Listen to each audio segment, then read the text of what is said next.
Hiya everyone, thank you so much for clicking on this video. My name's Dave Elleray. I'm one half of Freedom Thinking, the other half being my wife, Jenny. And I asked myself a question the other day, and my question was just something that came to me. I happened to be in the shower when it happened, but how can I be of more service to people? What can I do to be of more service? And when I had that thought, it kind of resonated with me, and so I put it out onto our WhatsApp group, and we've had some wonderful responses. So thank you so much to everybody who got back to us. You've come up with some wonderful ideas, and some of which we are going to implement, and other ideas and things that people have pointed out we are going to take into consideration, certainly. Thank you so much everybody for your help with that respect. But one of the things that came to me was, what about making just some short videos? Videos which people can click on and we can talk about different things. I want to talk a bit about, I've been doing this work now, when I say this work, for people who don't know, my work is around helping people find peace, helping people find happiness, helping people find the love of life, to help people kind of come out of psychological suffering, no matter what your label. And I come to it through a very experiential, from a very experiential way. My lessons haven't been through sitting down in a classroom. My lessons have been through living it. I'm going to talk a bit about that in this video. But what I wanted to do was I wanted to make a group of videos that I could put out like every other day or something like that, or weekly, that I can share out on YouTube. We'll just go float around on YouTube. We'll post them on WhatsApp. We're going to post them on Telegram. I'm going to start a Telegram channel where I can just put these videos out, and if each one's going to be talking about something different, like an insight that occurred, that helped me, or whether it's going to be stories of people and people's stories of transformation that I personally have witnessed or I have been part of facilitating. And just people just talking about stories of what has impacted my life, and how each one of those things has helped to change me as a human being, as Dave. So like I said, I'm going to try and keep these videos short. If people want to make a donation to Freedom Thinking, we do an awful lot of work via donation. So I'm putting these videos out. There's no charge for them, but if anybody is touched by them and wishes to make a donation to Freedom Thinking, then please do. It helps Jenny and I keep going with our work. Yeah, I think I've said all I want to say about that at this present moment. Yeah, I hope you enjoy them, and I hope that I can reach the people who need to hear this. If my message doesn't resonate with anybody, that's cool. That's cool. You know, there's so many wonderful teachers out there. There's so many wonderful guides and gurus and, you know, like religious, I don't know, vicars, imams and what have you. There's so many wonderful people out there who are guiding people, helping to help people. If I don't resonate with you, that's cool. That's cool. Excuse my crappy filming, by the way. And I apologise for the sound quality. I'm recording on the camera and it's a bit breezy today. So if my voice is being a bit obscured by the breeze, I do apologise. And if it is, I will try and make sure that it isn't in the coming videos. So this is video one, and I thought during video one, I just wanted to talk a little bit about myself and how my life changed. What was it? What was the catalyst? What is the catalyst for change?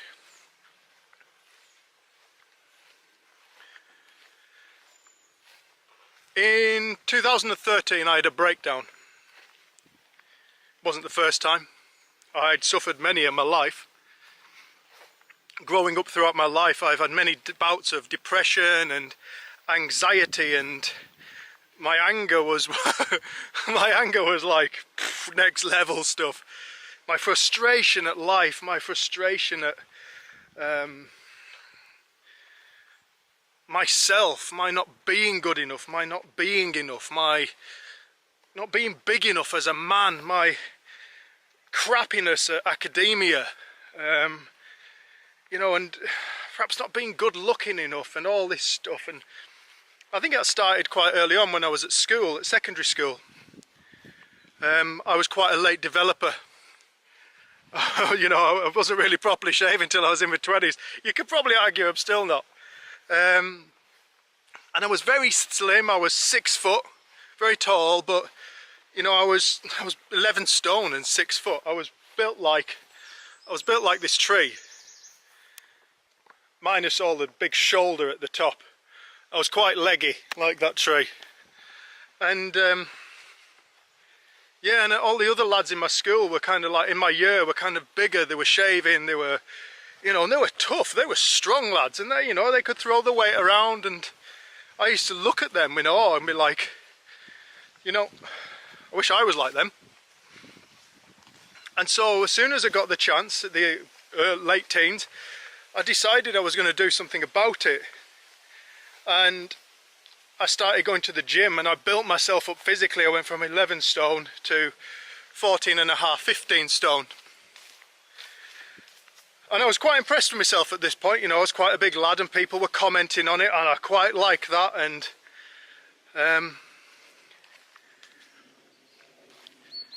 I'd addressed the outer part of myself that I wasn't happy with, but I'd never addressed the inner. And so my frustrations and my depression continued, and I still didn't feel good inside. And so what I'd learnt I could do with my newly found muscles was I could intimidate the hell out of people.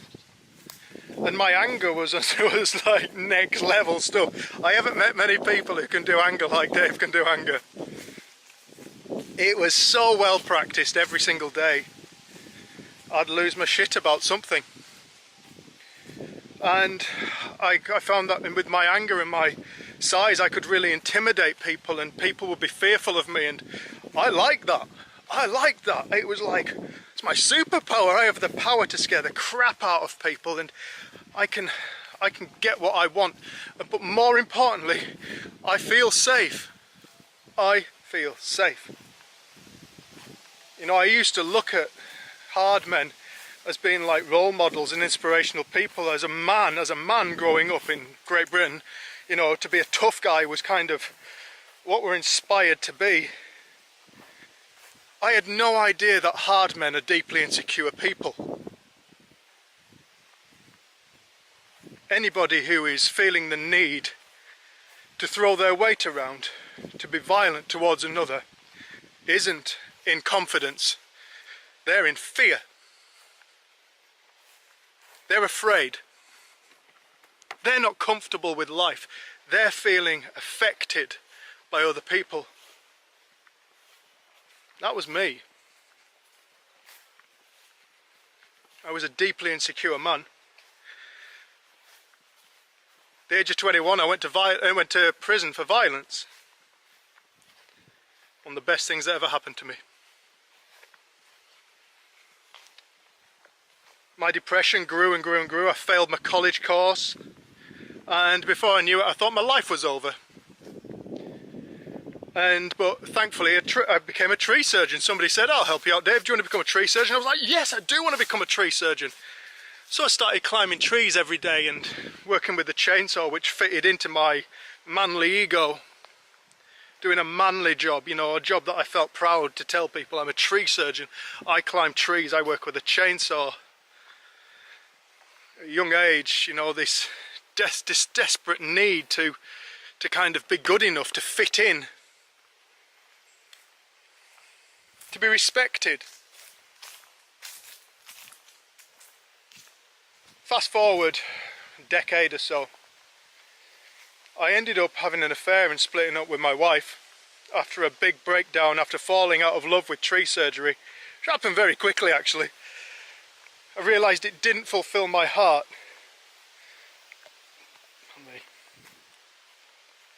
And I fell out of love with it, and because of that I'm looking back at my life going, I've got no qualifications. You know, I have got a criminal record for violence which stays on your record for good when it comes to working with people and things like that. The only qualifications I've got are with a chainsaw, with a rope and harness for a wood chipper, and they don't really transpose onto any other industry other than trees. And I'd fallen out of love with this work so much. I just thought, you know what, I've had enough. I went to the doctors and went and saw a psychiatrist. This wasn't the first time. Before I know it, I'm seeing psychiatrist after a psychiatrist, psychologist, counsellor, therapist. I was put on medication.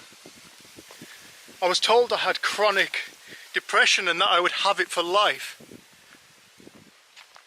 It was something I was told I had for life, but I would continue to have it for life.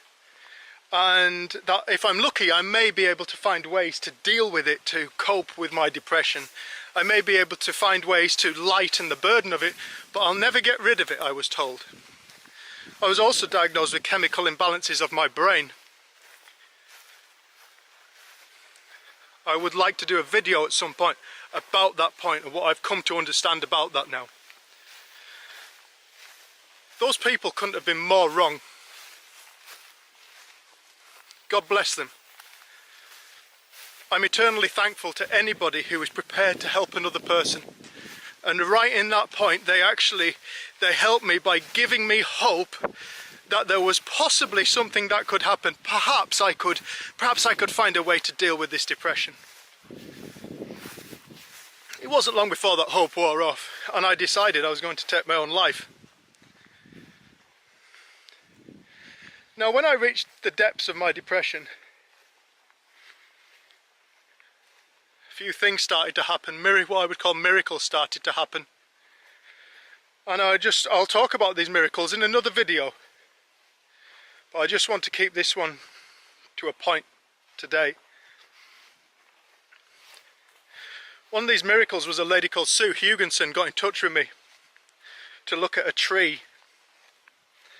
And I went round to look at a tree and she didn't even have a tree in a garden. So I knocked on the door and I was pissed off and I was wet after work, and she said, come in. She sat me down, and after a brief conversation she looked at me and said, if I told you why I had to get you here, you wouldn't have come, would you? I said, I don't know, Sue, what are you talking about? She said, I've been told I need to teach you something. And I said, and who's told you what? She said, the universe, Dave.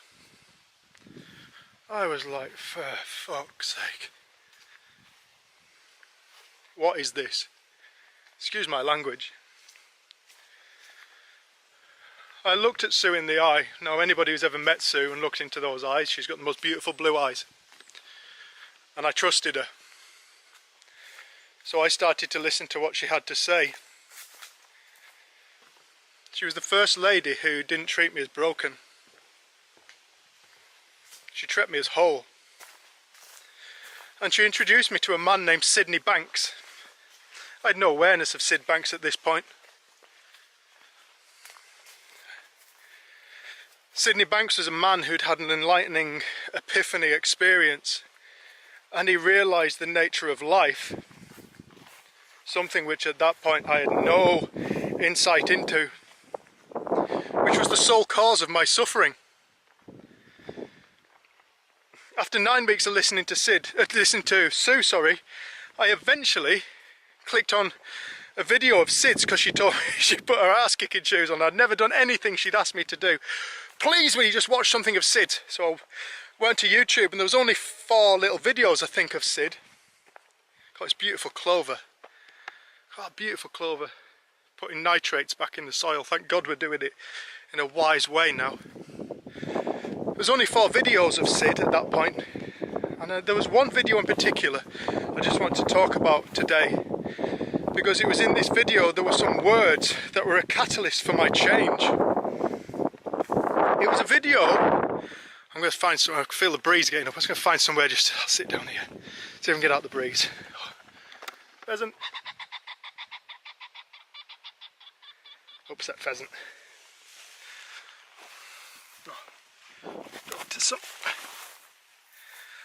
It was a video of Sid speaking in a place called Good Hope. And in that video, when I sat down and watched that video, I heard him say some things.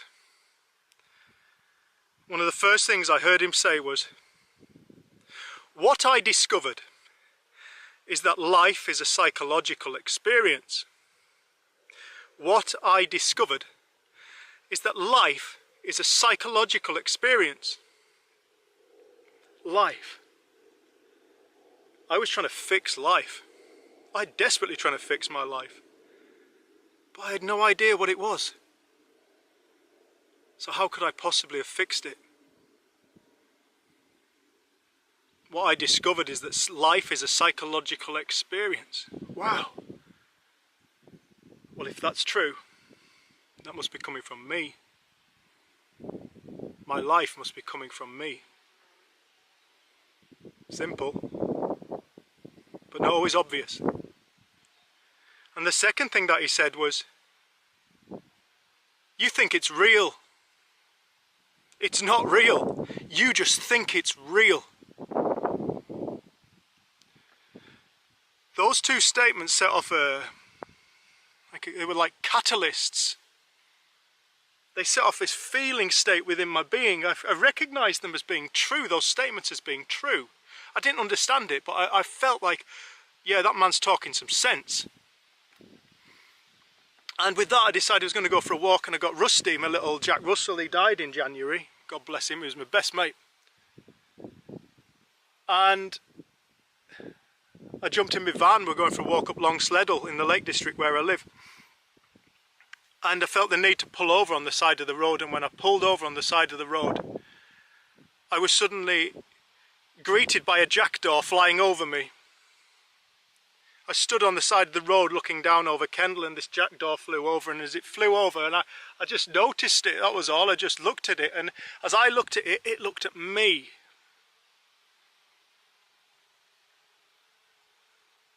Bang.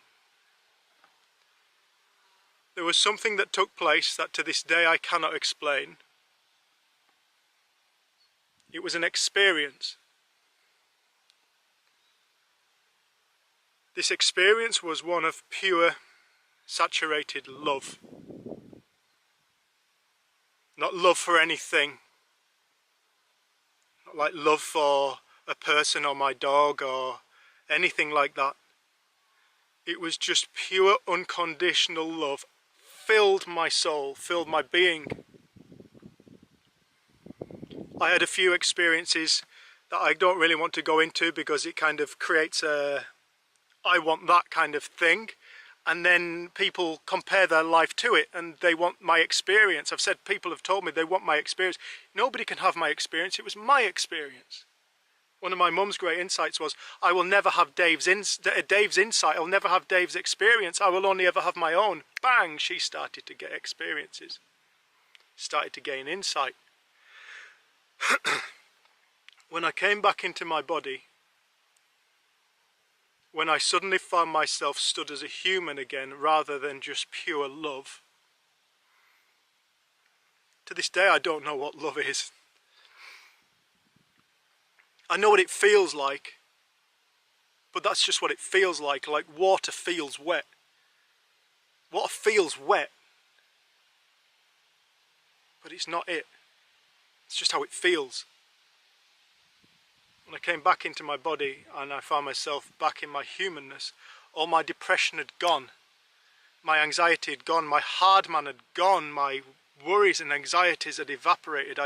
I discovered something so beautiful about life, like a hidden dimension within myself.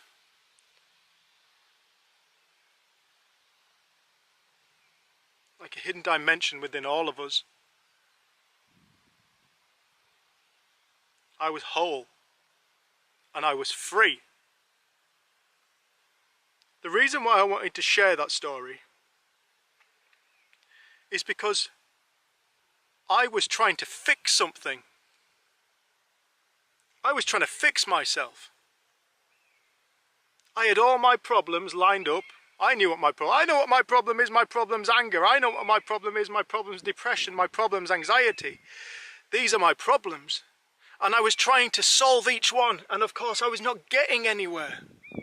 Such is the nature of consciousness. Such is what I started to discover. whatever I think creates reality.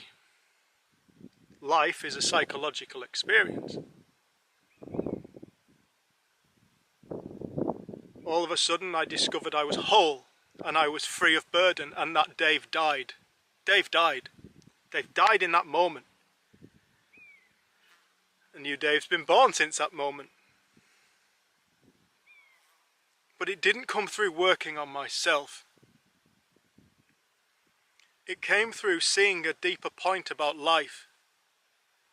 It came through, in my experience, it came through seeing that the jackdaw was alive. It was having a psychological experience. It saw its own reality. It lived a reality that looked as true and real to it as mine does to me.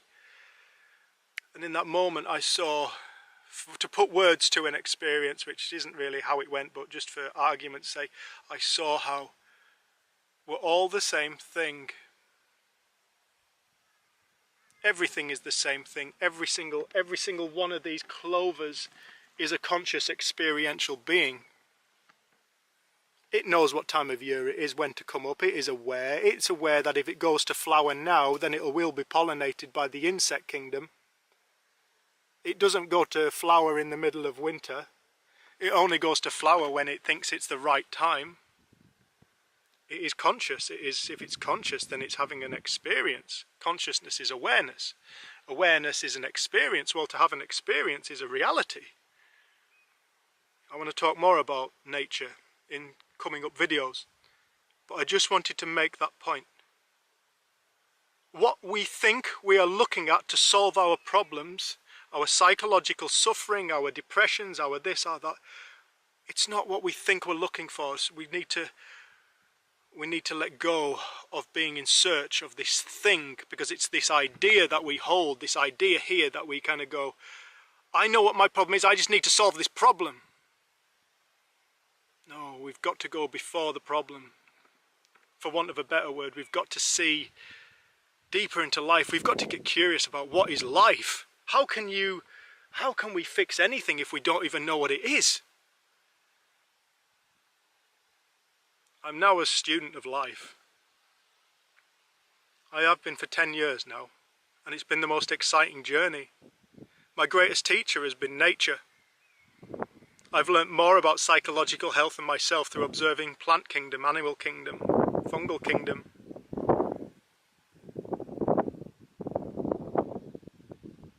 I'm so grateful I live a different life. If Jenny and I can be of service to you, we really hope we can be. We hope these videos help. This is video 1. If you want to get in touch, please do. We welcome any questions and comments. In the meantime, we send you love and gratitude. Thank you so much for clicking on this video. And we look forward to the next one. Bye-bye.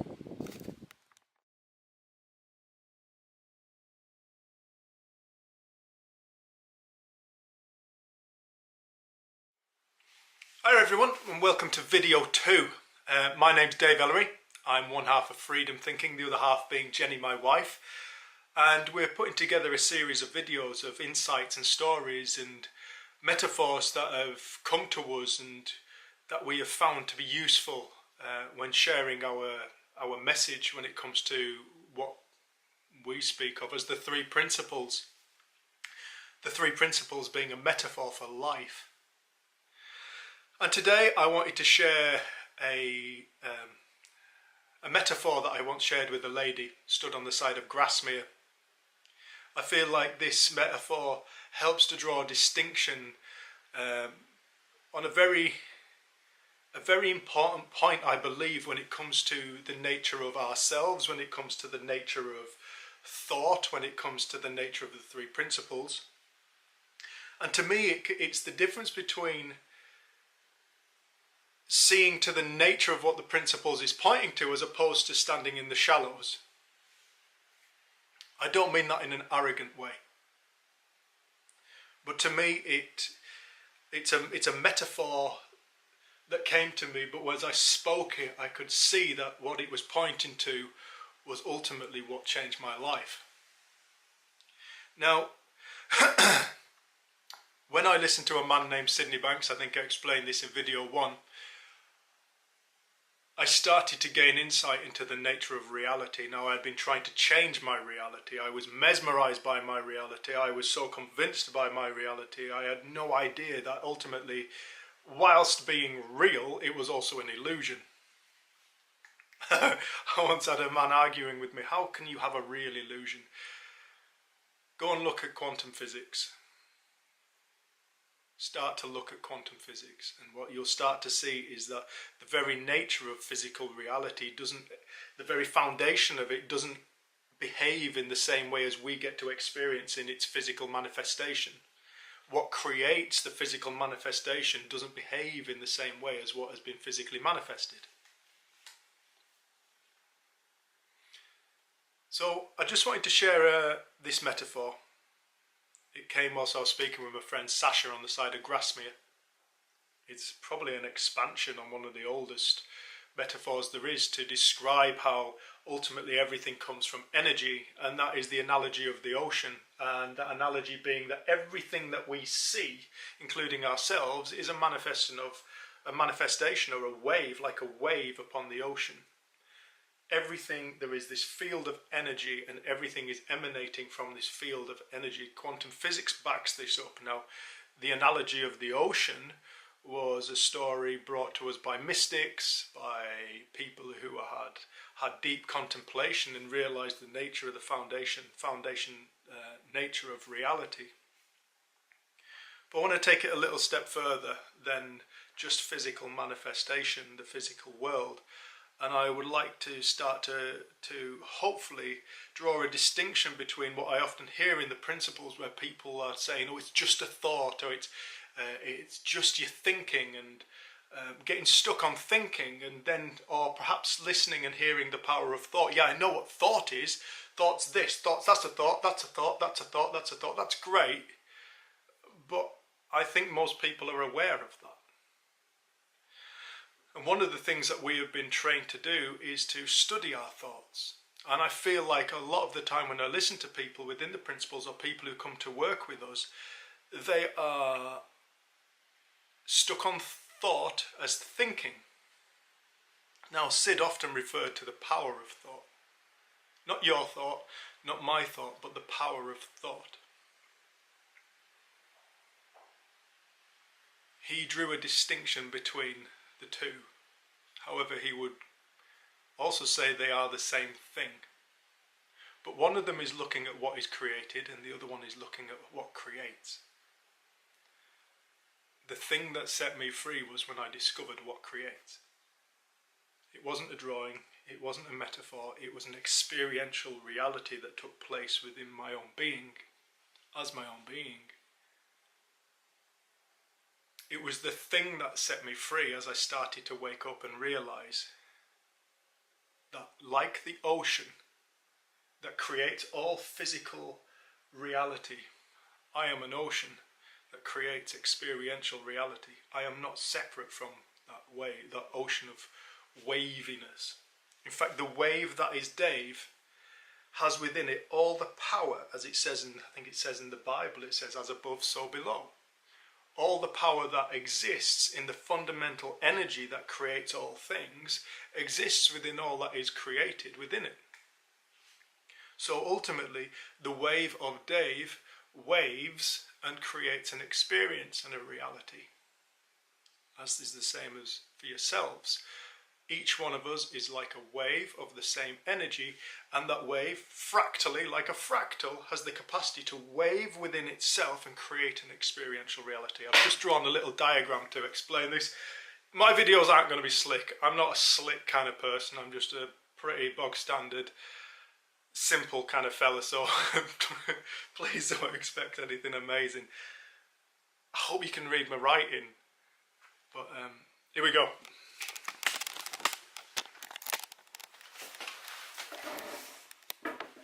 Here, I'll move the pen. Here we have an ocean. It's an ocean of thoughts. Now I've put on here just some thoughts. On here we've got the future, we've got the past, we've got money there, we've got dislikes, we've got likes, we've got good, we've got bad, we've got true, we've got false, we've got I'm right. I've got the question, what are we? Got the I'm amazing thought, the relationship thought, the tea or coffee thought, suicide thought, I put that in there. The I'm late thought, is it raining? The who am I thought. I'm just going to add one more into there, if I can find my black pen. 1 second. Because I feel like this is quite a big one.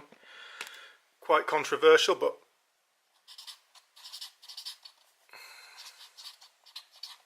addiction. The addiction thought. Perhaps I'll do a video on that to expand on that.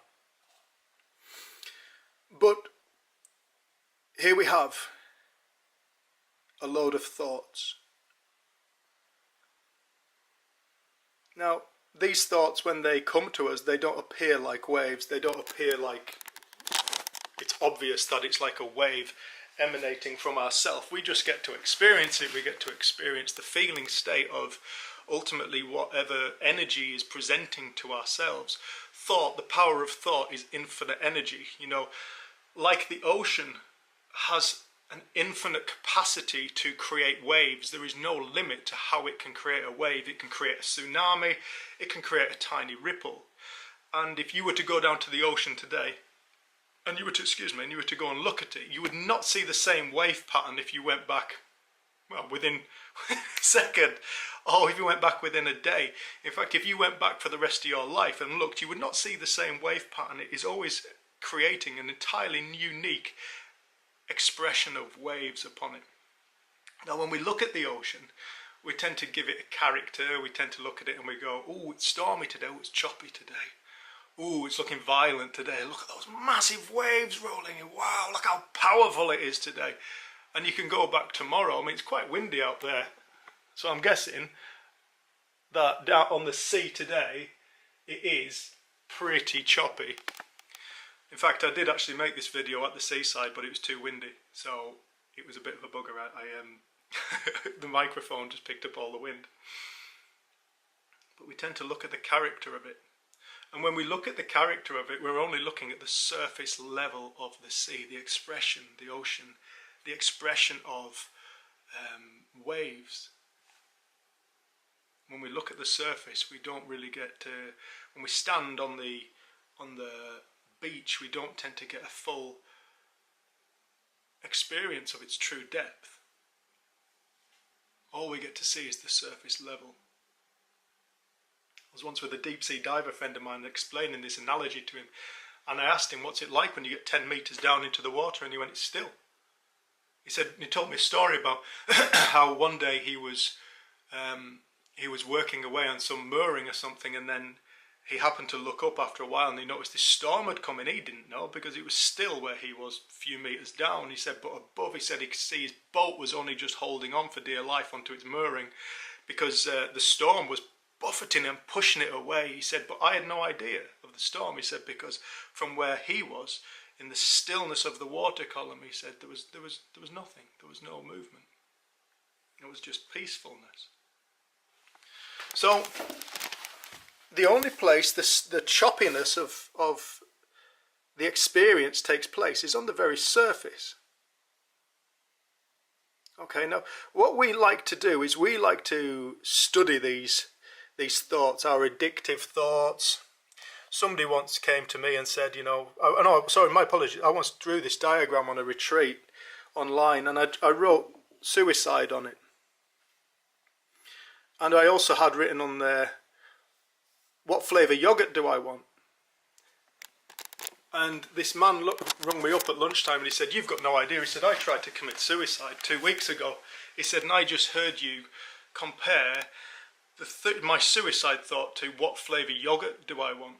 And he said, I have to tell you, he said, I've never heard something more true in all my life. He said, my suicide thought is ultimately made of exactly the same thing as what flavour yogurt do I want.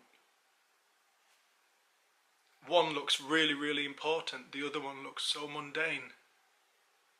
But ultimately they are born of the same thing. They are born from thought. They are both thought. Like no matter what the wave is on the ocean, whether it's a tsunami, the suicide thought, the tsunami, or whether it's a tiny ripple, what flavour yogurt do I want? Or in this case I've put pizza or chips or tea or coffee. You know, it's all made of the same stuff, creating an experience. It creates an experience. But what we tend to do is we tend to think that when we're talking about thought, we're talking about the waves. This thought, that thought. That's wrong, Dave. What you're saying is wrong. It makes no sense. What you're saying is absolutely wrong. Or perhaps somebody may go, no, that's so true. What Dave's saying is absolutely true. Perhaps I'll get this one day. Perhaps I'll get what Dave's talking about. But do you know what? I'm not good enough, so I'm probably not going to. You know, all these thoughts that we think most of the time when you look at the ocean, you don't get to see all the waves. You only get to see a couple of them. So a lot of the waves that we get to experience as well, we don't actually get to see. We don't get to be consciously aware of them, such as our beliefs. Beliefs are what you could ultimately describe as being like a solidified wave, a wave that is just permanently there, but it's not permanent, it's just there for as long as we're believing it. Now, something about waves is they come and go, naturally, they flow, they're ultimately all made of water, they're all made of the same thing, but they all appear different.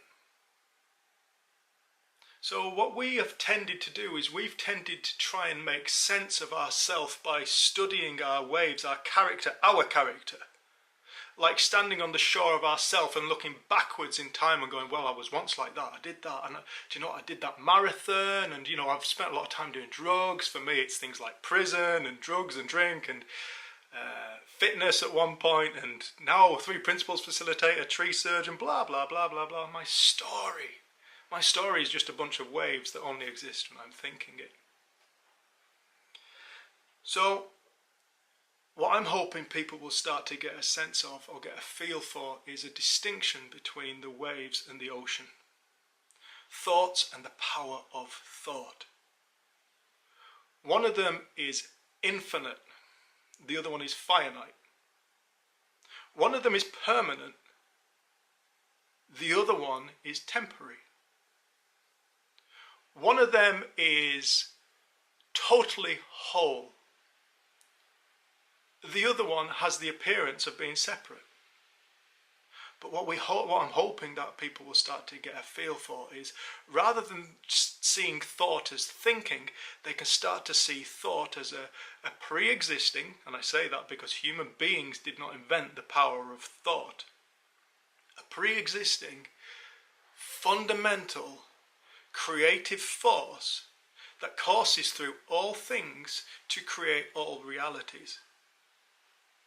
No 2 human beings on earth see the same reality. That's 8 billion separate realities, 8 billion individualized experiences of life. That's why there's war on the planet right now, kicking off left, right and centre. That's why there's corruption. That's why there's people saying, no, that's not right.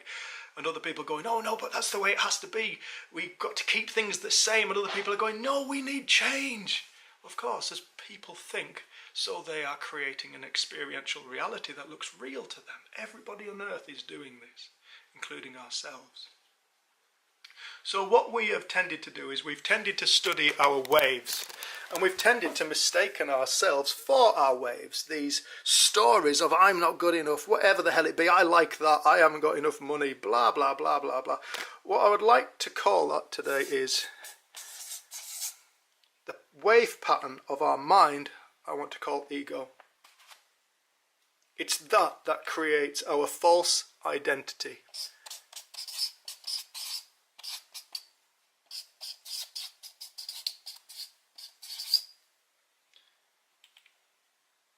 When we're talking about the power of thought, please go beyond the false identity of thinking.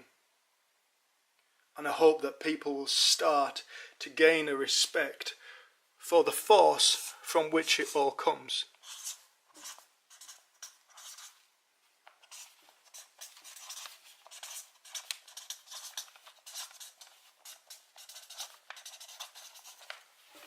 call pure consciousness.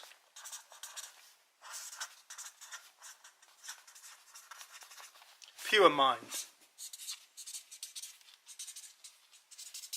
You could call it God. You could call it energy.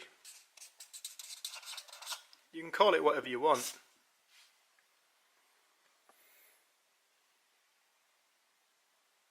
This is what I'm interested in. I'm interested in the infinite ocean. That's why when people come to me talking about their thinking, I've had the suicide thought. Well, I'm sorry about that, but you know, you're alright. It's a wave. It's a thought. It has no power other than that you grant it, other than that you believe into it, which also comes from thought. The other thing you could call that is the true self. The ocean is the true self.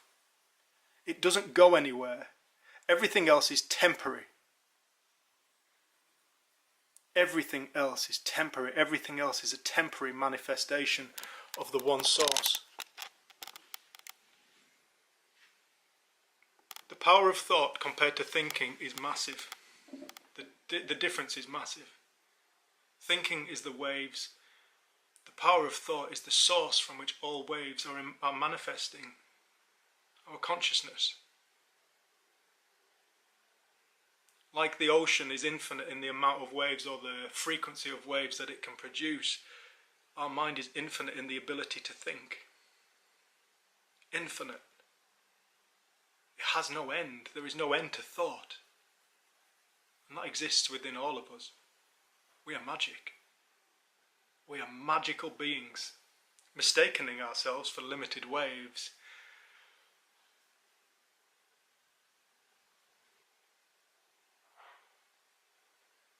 This is just a metaphor, but I hope it helps to expand our idea of what thought is. To this day, I don't personally know what it is. I don't know what thought is. To think I know something is a wave, well, the ocean isn't limited to being a wave. So therefore I can't know what it is. That blows my mind. That fills me full of awe. There is a force that exists that is infinite, infinitely creative. And I am it. And you are it. We're all it. We're not what we think we are, however we will appear how we think. Isn't that magical? When we learn to start to use our ocean in a more effective way, we become more discerning. It doesn't mean that tsunamis aren't going to crop up. Tsunamis are going to happen. But once you become aware of the nature of the tsunami, the fear dies. You lose the fear of being afraid. Ultimately, the only thing we are ultimately afraid of is our own waves. How can we be afraid of anything we're not consciously aware of or unconsciously aware of? It must be coming from us. We are creating it. We are the ocean. We are not the waves. The waves are the ego. The waves are a false identity. You are not anything you think. I am not anything I think. I am the source from which it all emanates. This miraculous experience I call my life is all, as Sid Banks said, a psychological experience. A psychological experience. A soul experience. A spiritual experience. The ocean is pure love. It doesn't judge. It doesn't judge its waves.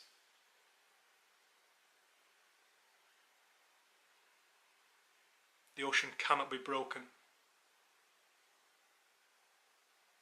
You can throw atom bombs at it. It's been hit by meteorites. It's never been broken. You cannot break the ocean.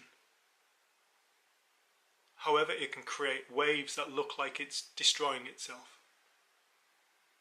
It can create it can manifest a reality that looks so destructive, but then it calms down again, just like us. We are magical beings. Every single one of us, no exceptions. If you exist, you're magic. The more I've studied into the ocean, the more I've studied into consciousness, the power of thought, mind, God, whatever you want to call it, source, energy, quantum. The other name for the ocean is the quantum field.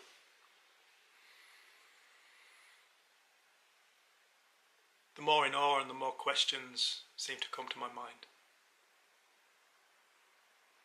The more I realise I don't know.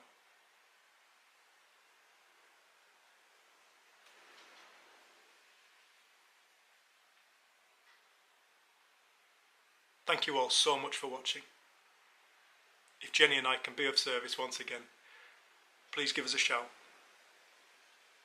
We're sending you all love, and we will hopefully see you on video 3. Take care now.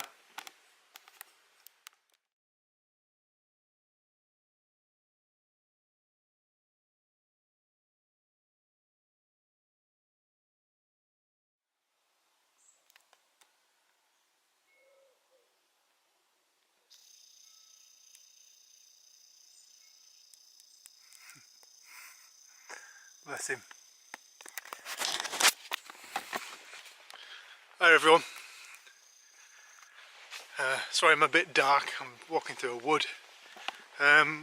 Welcome to video 3. My name's Dave Ellery, and I am one half of Freedom Thinking, the other half being my wife Jenny.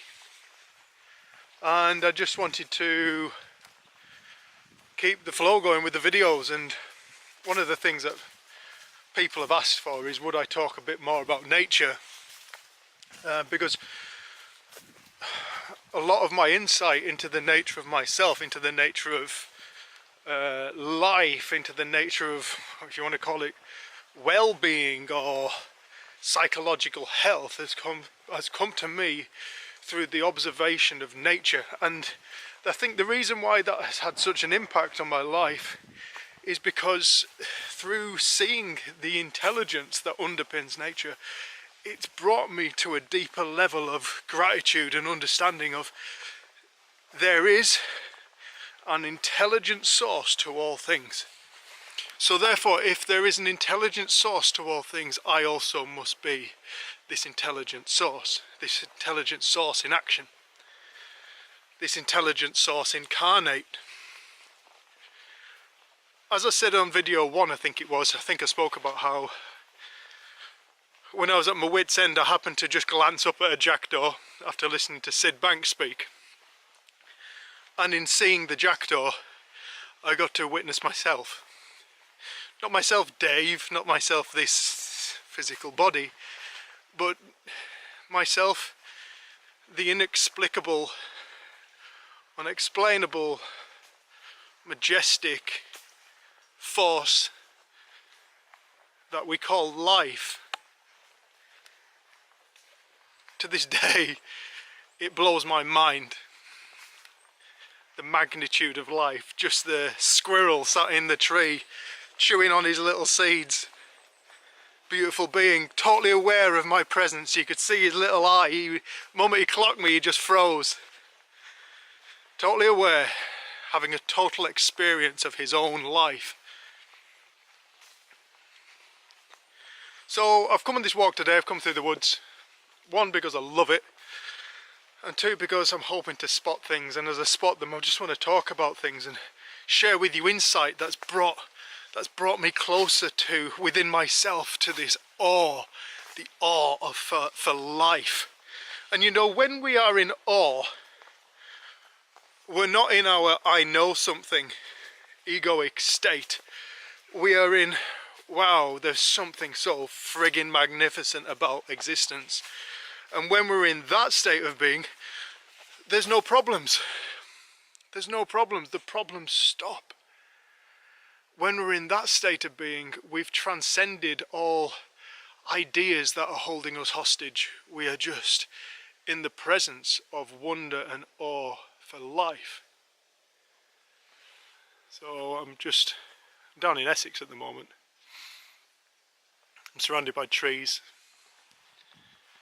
I love trees. I used to be a tree surgeon. I found it increasingly more difficult to do my work when I had my awakening, and I realised that everything is a state of consciousness, and therefore if it's a state of consciousness, it's a state of awareness, and if it's a state of awareness, then it's a state of experience. So if it's a state of experience, it's actually a reality, and ultimately all realities are real and illusory at the same time. It's just infinite reality. That's what nature is. Look at the light on these leaves. Isn't that beautiful? And I can hear another squirrel up there somewhere, and a pheasant making a noise. So for me personally, what awoke my being to love and coming out of suffering and living a life with more awe and ease was when I started to become aware of the spiritual nature of life. Now when I talk about spiritual, I'm not talking personally, I'm not talking religion. Personally, when I'm talking about spiritual, I'm talking about pre-existing and fundamental force that I cannot, even having had a glimpse experience of it, I cannot frigging tell anybody what the hell it is. And anybody who has that, touches that space, and they will often come back and say, I can't even talk about that, I can't talk about that, but they know it's real. And I always say that in my experience it was more real than this very walk I'm on right now. A deep loving state. And that's just not even it. It's just, those are just words to try and, saturation is another word I used to use to try and describe the fundamental nature of life.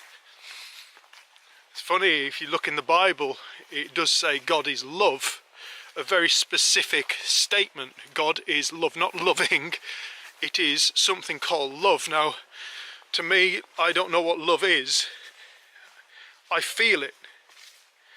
I feel love, and I get to feel the experience of love. But I also get to feel water and it feels wet. You know, when I feel water and it feels wet, it's not the actual object. The only thing that I get to experience is the texture of it. So it's like when I've experienced that depth of love that I call divine love, that was not of this world, but is this world, but is beyond it. I don't know how to explain it. The experiential feeling state is beautiful, but it is so much more. Like water is so much more than just the feeling of wet. It's intelligent. It's infinitely intelligent. It just knows everything. It is everything. And I wanted to come on this walk just to kind of point out some things that perhaps some people have heard me share this conversation before, but to other people who haven't, I hope it expands our idea of what we think thought is. People tend to think of thought as just their thinking. And you know, the principles is becoming quite dogmatic in many people are saying, oh, well, the principles is just pointing to thought creates feeling. I don't think that was Sid's message at all. That's not been my experience of the principles. Yeah, thought and feeling are one, but let's not stop there. Let's go deeper. Let's start to see, let's see if we can see what thought ultimately is. See if we can get a feel for it. I don't want people to get this with their heads. I want people to feel something. I want people to start to feel awe for the magic that exists within them. I'm stood now in the middle of one of my favourite groups of trees, and it's a load of elms. There's not many elms about. I'm going to point the camera upwards now. Now, I found doing my tree surgery work increasingly more difficult as I started to become aware that trees, it's quite obvious, trees, they are aware of one another.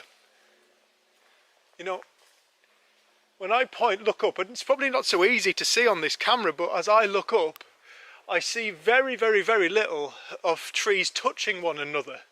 And I invite people, please go out into your woodlands, your local woodlands, look up, see how trees grow around each other, see how they're very spatially aware. You know, very rarely did I cut a tree that was touching another tree when I was doing my tree work. They're very spatially aware. Now, in order for them to be aware, they must be conscious.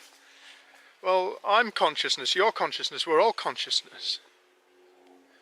So the trees ultimately aren't really any different, they just have a totally different sensory experience to life than the human being or the animal kingdom. But nonetheless, they are perfectly capable of being aware of one another, knowing where each other are and growing around each other. Now, that requires a level of thought. I remember reading in one of my forestry magazines that they discovered that trees think, but they couldn't understand how because they don't have a brain.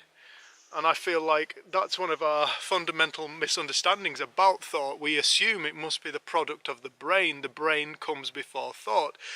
My argument is the opposite. No, thought comes before the brain. The brain utilizes thought. Thought has always just been. Thought is the essence of the universe. That's why everything is genius. You know, I'm studying now next to a bramble. Now this bramble here, I'll flip the lens thing down so I can see. This bramble here has thorns on it. Now, I remember being asked a question when I was pulling a thorn out of my hand whilst I was a tree surgeon, and the question was very simple. Why do plants have thorns? Why do plants have thorns? And my answer was quite simple and straight to the point. Well, it was because it's to protect itself. I thought to myself, yeah, that's good, well done, David. These questions I'm going to say now just kept on coming into my mind. And the next question that came in after why do plants have thorns was, but how does it work?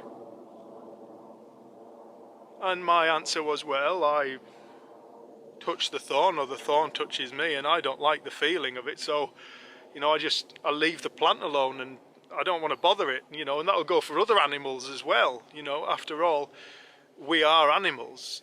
Humanity is nature. We are nature. We're not separate from nature. We are entirely nature.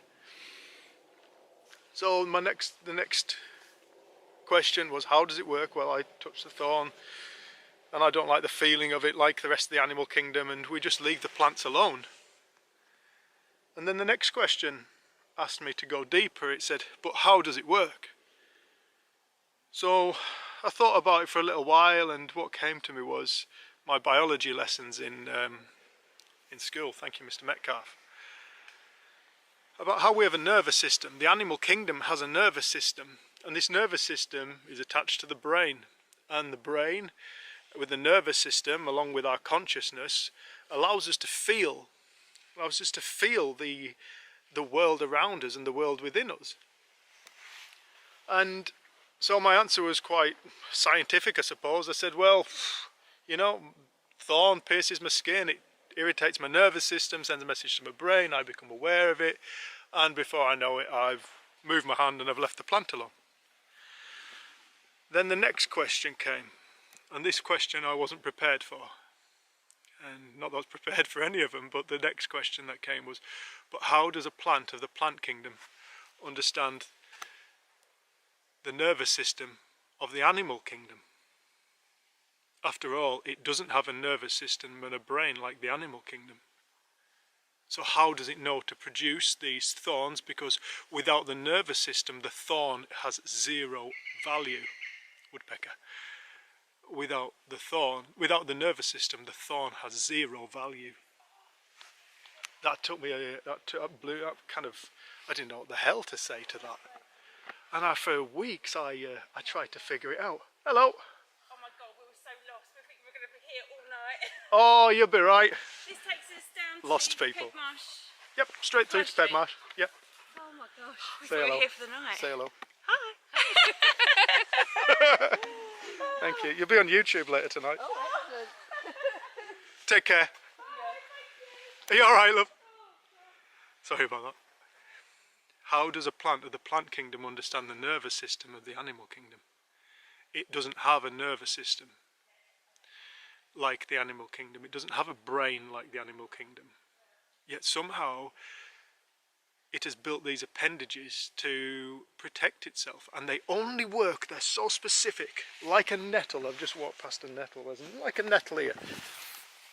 Like this nettle here, you know, with these glassy fronds full of acid that really irritate the skin. You know, anybody who's been nettled, they know about it. You know, this isn't genius. This is genius technology from the plant kingdom.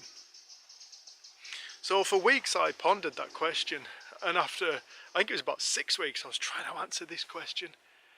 And then one day the answer hit me. And the answer that hit me was, the plant doesn't know about the animal nervous system. I only know about my animal nervous system because I actually turned up to biology once or twice.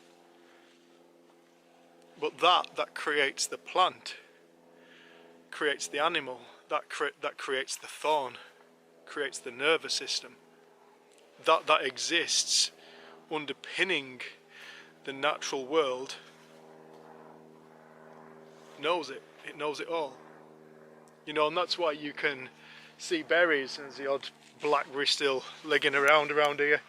You see berries and they're built with this fleshy, sweet, fleshy outside, which is really palatable to us animal kingdom, you know, birds and ourselves and rodents and whatnot, and some lizards and stuff like that.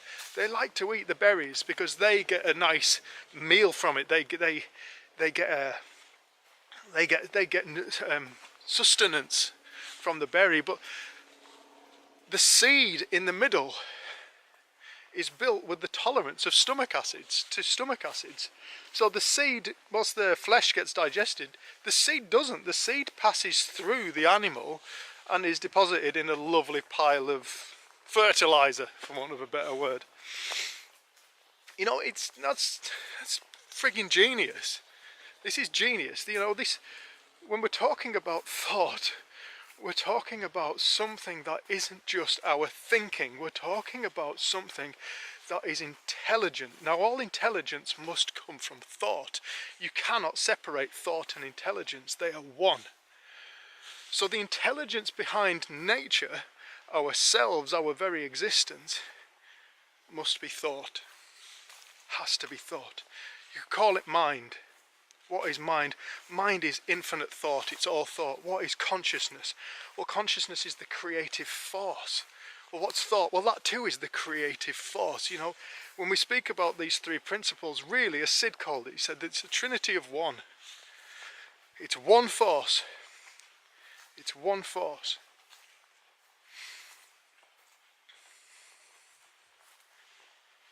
There's so much to see. The more that we look into this, it's like, if you look at these little, some kind of daisy of some description, as we look at those, you know, and these silly things, I don't know what the hell they are, see them about, I don't know their names. You know, these seeds that they produce, they work because of the wind. You know, so built into the seed is the knowledge of the wind, the movement of air molecules, the movement of air molecules. So they release these seeds knowing that the air molecules will do the job of dispersing their offspring. You know, that's intelligent. It's thoughtful. Built into this chlorophyll, this leaf, is the awareness of the sun, which is now the other side of this woodland. But the sun's 92 million miles away. You know, look at all that chlorophyll there. Look at all that chlorophyll. 92 million miles away, the sun from the earth. And yet, these beings, these sentient beings, produce these solar panels that absorb, take it in light, that then convert to glucose for their food source. Genius. Genius. Please, I encourage people, type in to Google, this is one of my favourite ones, type into Google snake caterpillar and look at the caterpillars that actually mimic snakes. You know, people say that this is all random. Well, I encourage anybody to look at those images of the caterpillar that looks just like a viper and say, is that random? Type in camouflage animals, type in pygmy seahorse on coral, type in, I don't know, leaf-tailed gecko or something like that. Please do. Please look at these animals and see how they mimic so beautifully other aspects of the outer natural world, and tell me, is it random? Is it random? Or is it so beautifully orchestrated, and that's why everything works so wonderfully? That's why everything is working so beautifully on this planet when it's in alignment and not being interfered with in a detrimental way. You know, I feel like the lessons that we can learn from our brothers and sisters in the natural world, our tree kin, our animal kin. I look at woodlands now, and I used to thin them, and I used to say, when I was doing my forestry, and I used to be a forester, and I used to thin these trees, and I'd say, oh, it's to produce a healthier woodland. I think that's absolute crap now. I think that argument is flawed. I think it's ruined. I think it's pointless. You know, to me now, there is no greater intelligence or thought power than that creates everything in existence. And if it is being created, then therefore it must be perfect, because it's made out of itself and it's only one. So therefore, if it's only one, it must be perfect. There's no such thing as a wrong tree or a wrong flower. There's no such thing as a wrong human being. None of us are wrong. We're all perfect and we're all beautiful. We're all magnificent. But when I've looked at the tree kingdom, and I look at a woodland left on its own to its own devices, that hasn't been managed and messed around with, or perhaps hasn't got too many non-native species growing within it, it's generally shaped like an arc. So the wind comes along and it hits the edge trees and it goes over like a tent, like a dome tent. And then each tree within the woodland is growing at such a specific height that it works for the whole. So your edge trees tend to grow branches round the edge of the tree, and then as you get closer to the middle they start growing more on top. As you get to your middle trees, the middle of the wood trees, they're just on top, just your foliage is just on top and the branches, and then likewise it peters out and does the opposite on the other side to create this aerodynamic structure. Now each and every tree therefore does know its own position in the woodland, and it is playing its part. It is a community, and it is a cooperative community. And I look at these plants and animals, and I'm looking forward to the day when we really go beyond our ideas of what we think nature is and our role in nature and all that, to realise we are nature. Humanity is nature. It is an aspect of nature. It is not separate from nature. What we call human emotions are nature emotions. You know, animals, a load of bullshit we have told ourselves. Animals don't feel emotions, animals don't feel this, animals don't feel that. These are nature emotions. Humanity did not invent humanity. Nature created humanity. And it doesn't matter what your school of thought of whether perhaps you think we've been seeded on this planet. Everything comes from the force that creates nature, nature being the form of which the energy of the universe has taken to live as an experience. Every single thing is an experience. When you really boil this reality down, it's infinite experience taking place all at once. That's what's going on. That blows my mind. infinite experience. Every single insect is a separate reality. Every single plant is a separate reality, is a state of consciousness experiencing a reality that is entirely unique to itself. I remember Jenny saying to me one time, she came in and said, I've just been watching an ant and I realised that ant in that colony, no other ant is having its experience. It can't. It cannot. What an amazing place we live. What an amazing world, universe, thing this reality stuff is. It's the most miraculous event. Nature is beautiful. In Buddhism they say, don't hurt another living being, you're hurting yourself. It's true. We're not separate. That creates the thorn creates the nervous system. That creates the sun creates the chlorophyll. That creates the water creates the fish. That creates the land creates the sea. It's all what science would call energy. Hinduism may call source. Buddhism may call Buddha mind. In Christianity you may call it God. You may call it Allah if you're Muslim. You may call it Hashem if you're Jewish. You may call it quantum field if you're a quantum physicist. If you're an atheist you may call it energy. It doesn't matter, it's all the same thing. It's the source of all of our intelligence. Where does humanity's intelligence come from? The brain? The brain has no power without consciousness. It can't do anything. There's this living aspect to physicality, and we know that because upon departing this planet, the body remains. But the living animating force, what you may want to call the spirit or the soul, the consciousness, them has departed. That's the bit I'm interested in. I'm interested in this force that is animating all of life right now, all around me, all this buzzing reality that's taking place, infinite reality is taking place. And I say infinite because it's all happening in the now. It's all happening in the now. Life and death are now. Reality is born and departing this planetary dimension. It's wonderful. Nature has been one of my greatest teachers. The more I've looked into it, the more in awe I've become. Personally, I can't hurt mosquitoes or midges or anything like that.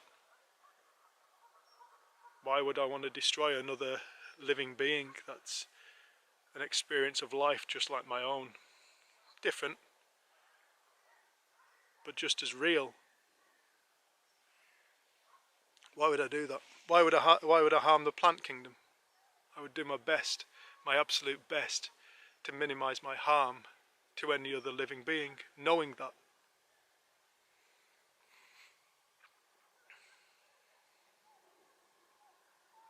Thought is so much bigger than just your thinking. Thought is a word to describe the infinite intelligence behind life. I remember a lady coming to one of Jenny's retreats when I once went to it, and she said, "What you're saying makes total sense," she said, "because my husband came back 20 years ago and he translated original biblical text." And she said, now he came in and said to me one day, "I think the opening statement of the New Testament is inaccurate. In the beginning was the Word, and the Word was with God, and the Word was God." He said, "I think it should be, if I was to translate it, how I translate it. In the beginning was thought. Thought was with God, and thought was God." She said, "And what you're saying is the same thing as what my husband said, and what he believes the opening statement in the Bible should be. In the beginning is thought. All the word originates from thought. You couldn't think up a word, agree on the word, execute the word without thought. Thought, the force coursing through us, creating reality all the time. Seamlessly, miraculously, beautifully. It's all the same thing. Hope you saw my video too. How I explained it's all the same thing, no matter what we experience, it's all experience. These are just some of the little things that have touched my heart, helped me grow, helped me become kinder and more loving and compassionate towards people and things, other living beings, our other earthly family. I hope you've enjoyed this video. I hope it helps. If Jenny and I can be of service, please get in touch. If you have any questions, please get in touch. We send you all love. Thank you for clicking on this video.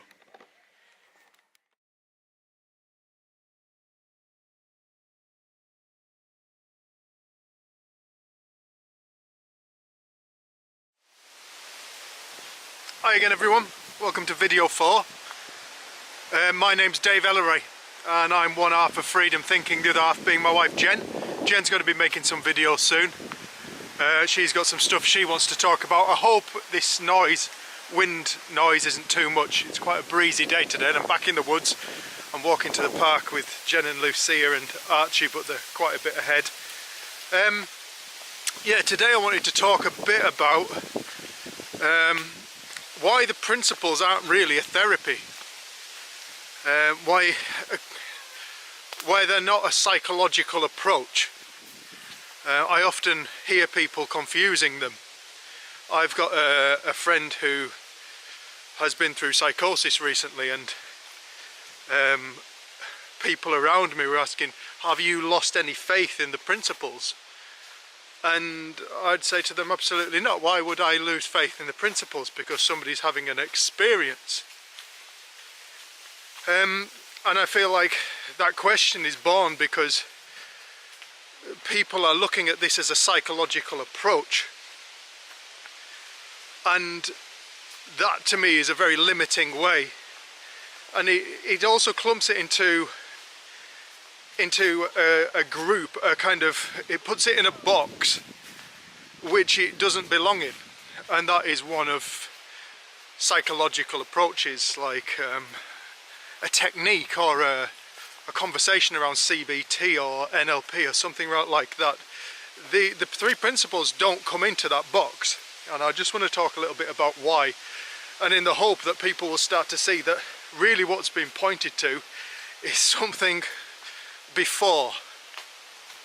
Okay, so the 3 principles as articulated by Sid Banks, first and foremost, just want to clarify again, they're a metaphor. They're in the words and in of themselves there aren't really 3, there's just one force. And that force is life, the livingness of life. Now that livingness of life is one thing. I'm surrounded by livingness of life. Birds, trees, other plants, insects, family. And the 3 principles is pointing to the livingness of life.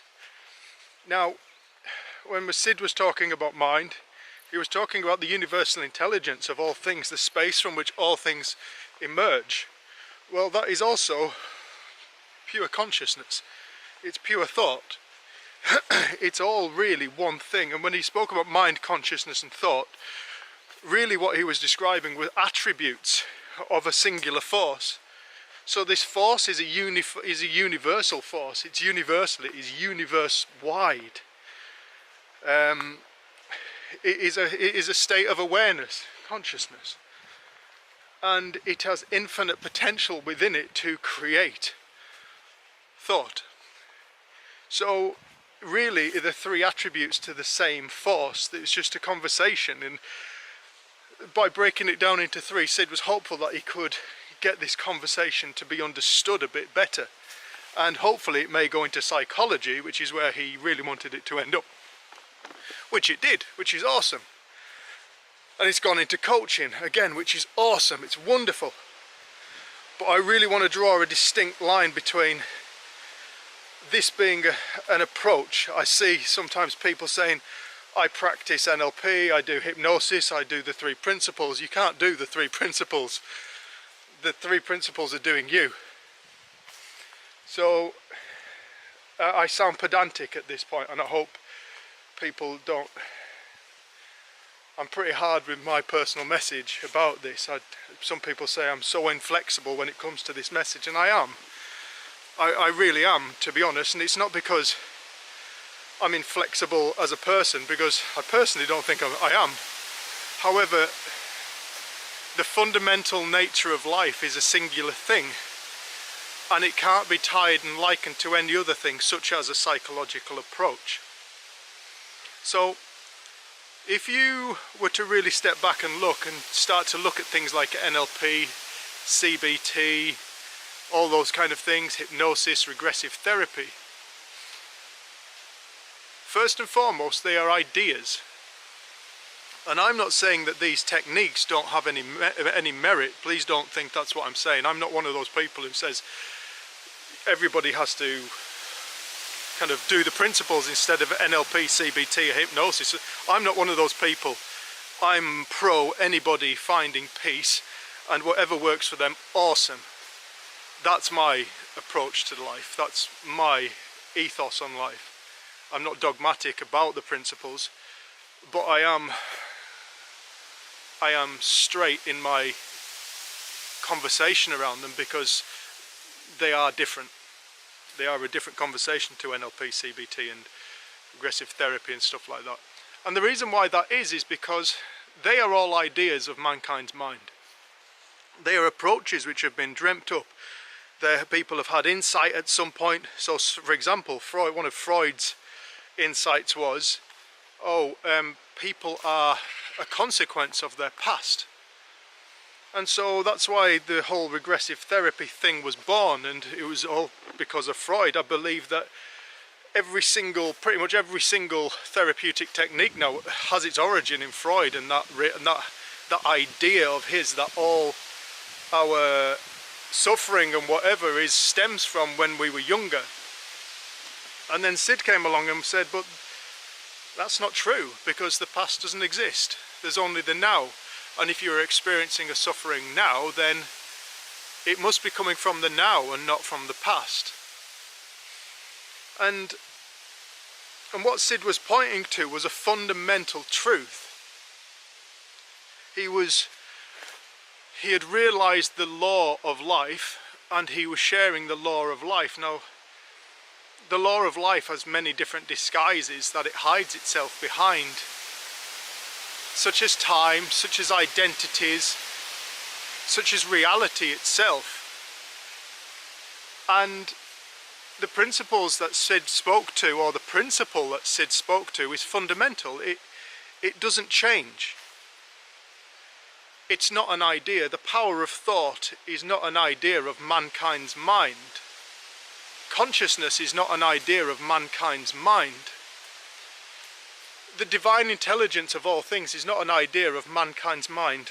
We are an idea of it. This is a fundamental truth. We did not invent consciousness. We did not invent the idea of thought. We did not invent the idea of the universe. We are a creation of it. And so therefore everything else cannot be mixed, as Sid said. You can't mix the principles and therapeutic techniques. And he wasn't saying you shouldn't mix them. He was saying they just don't mix. They're two very different conversations. One of them is looking at what is created, looking at our thoughts, looking at our feelings. And the other one is pointing directly to, as best he could, to what is creating.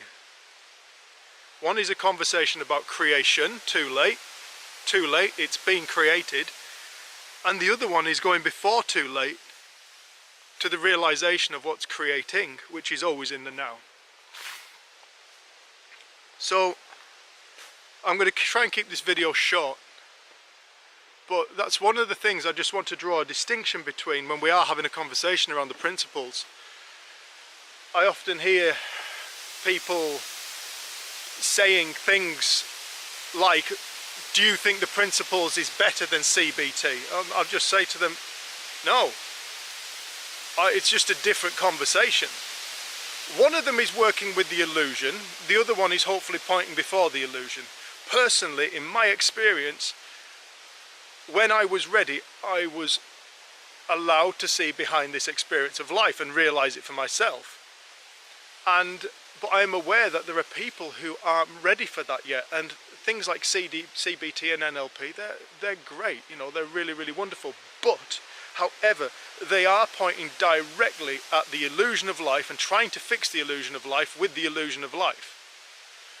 As opposed to where the principles is trying to point people is to, before the illusion of life, you exist.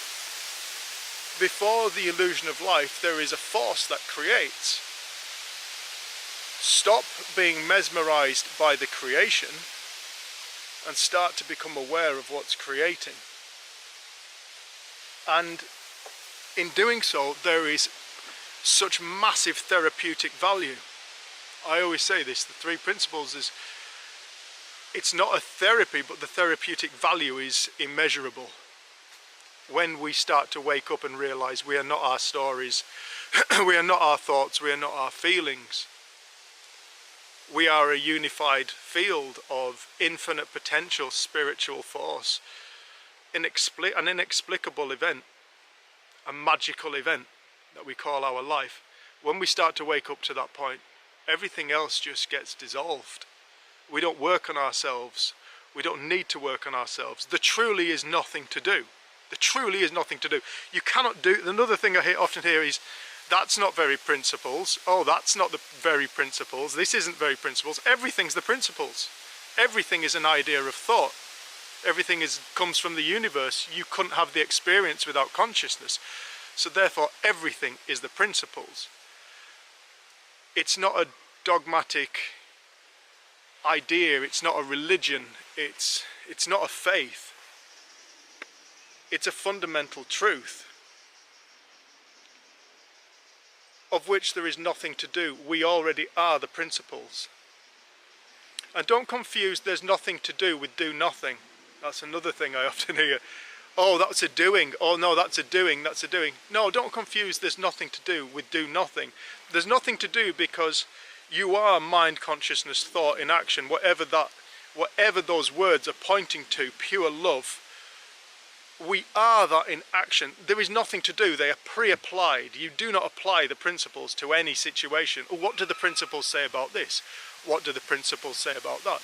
They say nothing about anything. They're a guide to the inner self, to the true nature of life. But I also hear people saying there's nothing to do and therefore I shouldn't do anything. No. There's nothing to do because they're pre-applied. Now go and live.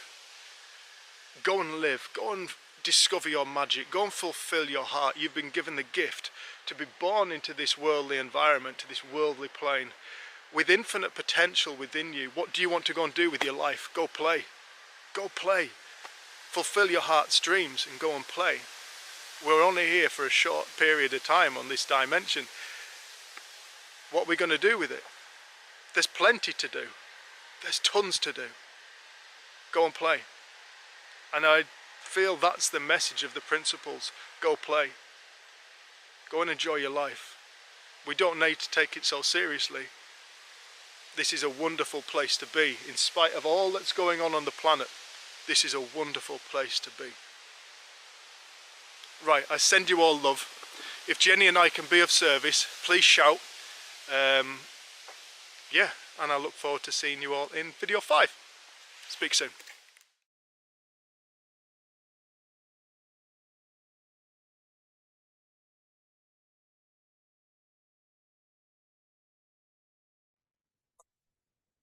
Hello, and thank you for clicking on my video.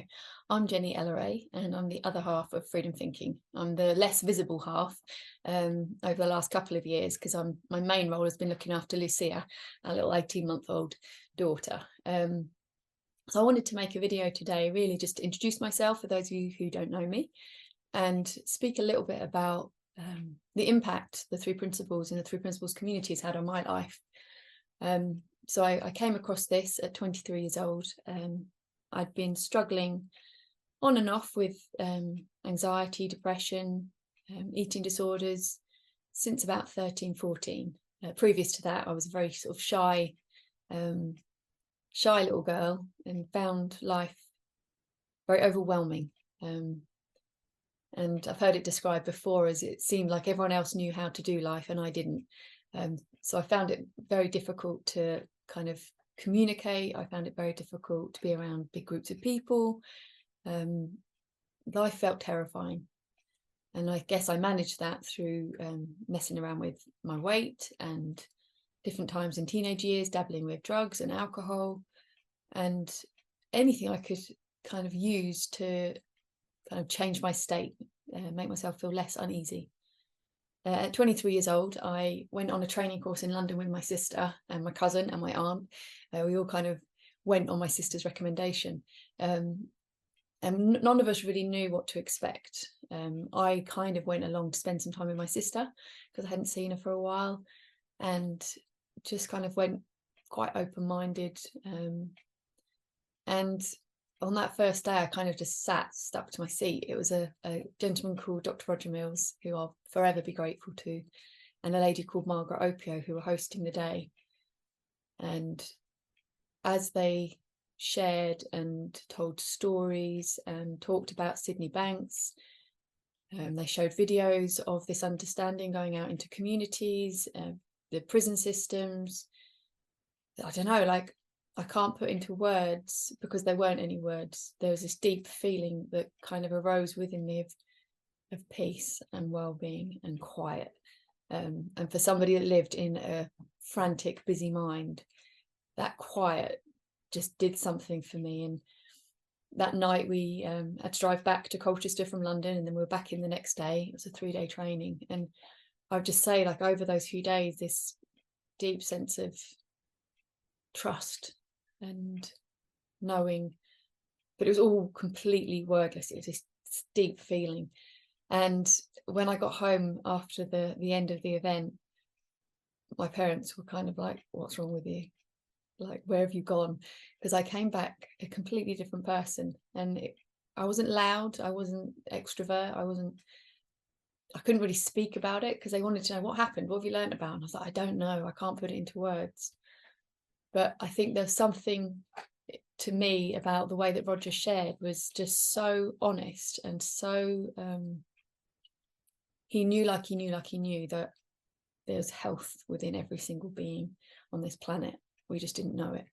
And suddenly his faith and his kind of knowing spoke to something within me. And I often say I got introduced to my very best teacher on that training, and that was within me. And that's the good news, because I used to hate the fact that I took my mind with me. And then suddenly this deeper mind, this deeper intelligence was something I realized I got to take with me everywhere I went. It never left.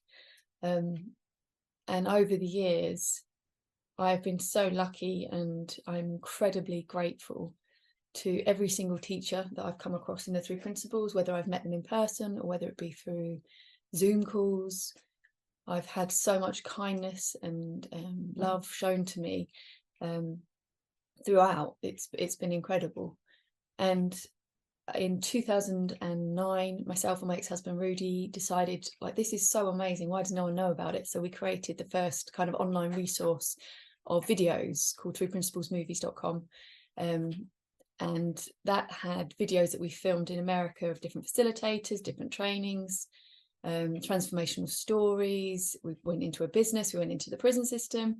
So we got to see people from all walks of life learning about this same understanding, this same simple understanding, this same message, and then their lives transform. And it was some of the stories, I'm going to try and find some of the clips and put them up, because unfortunately Three Principal Movies has since been taken down and the videos aren't available. I'm going to try and get some of them to be available again if I can. But the faith that I found within myself and knew to be true, I got to see that same thing come alive in other people, on trainings, in videos. And I recognize there's something universal that completely transforms people and transforms lives. And it wasn't based in time, it wasn't based in effort, it wasn't based in age, religion.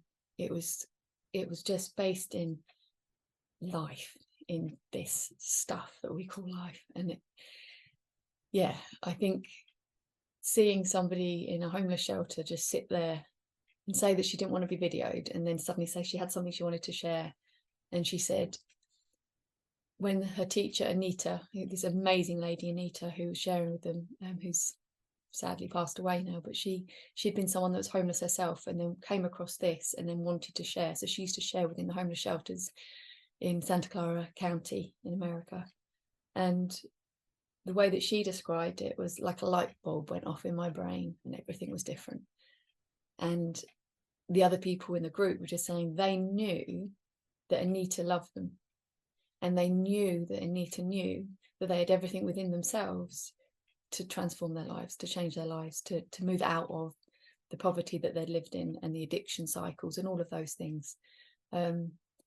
So I feel like one of the luckiest people alive to have stumbled across this at 23, and then to have had the experience of going out to America, meeting people, filming people.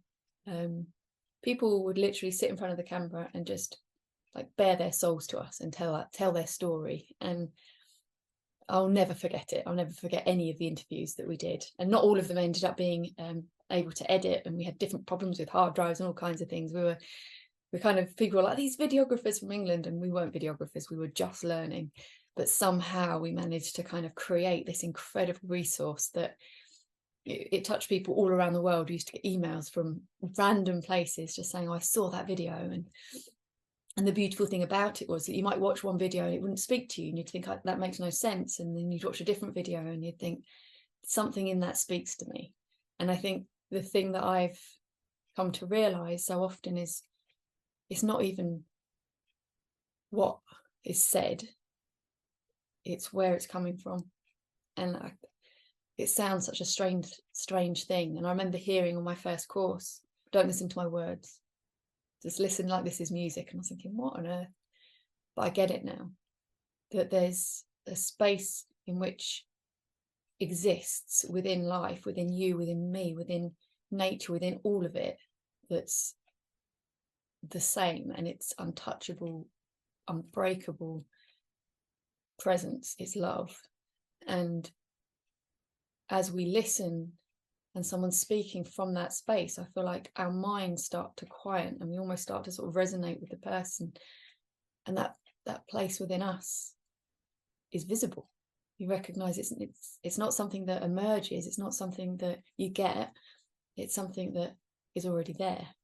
And when you recognize or find out or realize that what you've always been looking for is already within you, it already exists, like the search is over. And I don't know, throughout my time being around this, I've had so many misunderstandings of, well, if you understand the principles, then you don't need to do yoga, you don't need to do this, you don't need to do that, you don't. And then I've realized, once you get a sense of what the principles is pointing to, it's like an invitation to just be free, to experience, to feel, to explore. And in 2012 I went out to India, I did a yoga course, which I absolutely loved. I love listening to Three Principles teachers. I've listened to non-dual teachers, or people that class themselves as non-dual. I've listened to all kinds of things, and I've read all kinds of books, and I've had complete time off where I haven't done anything. But what I've realized is so easily people can create a concept or an idea of the Three Principles as a thing, as a way of living. You're either doing the Three Principles or you're not doing the Three Principles. So I just like to kind of extend the invitation to people that if you're learning about this, please, if at any point you start to feel restricted or like there's a way that you should be living, know that that's a concept or an idea of somebody else or within your own mind. That's not what Sid Banks was pointing to. That's not what I'm trying to point to. I want to point you to a space within you that is wise, intelligent, just divine, and that space knows how to do your life. And if you fancy a yoga course, or you fancy a roller coaster ride, or whatever, you can do what you want. And I think that's what I hope people hear. And I don't know if Dave has said in his videos, but we're not experts. We don't want anyone kind of looking up to us or putting us in pedestals. We're very human. But I do believe we've kind of stumbled across an understanding in our lifetimes that is so fundamental and so simple and so sacred that we can't not share it. And that's why we do this. Like, I wouldn't say I'm a natural presenter. Like, I can still get quite nervous before videos. I can get nervous before my one-to-one work.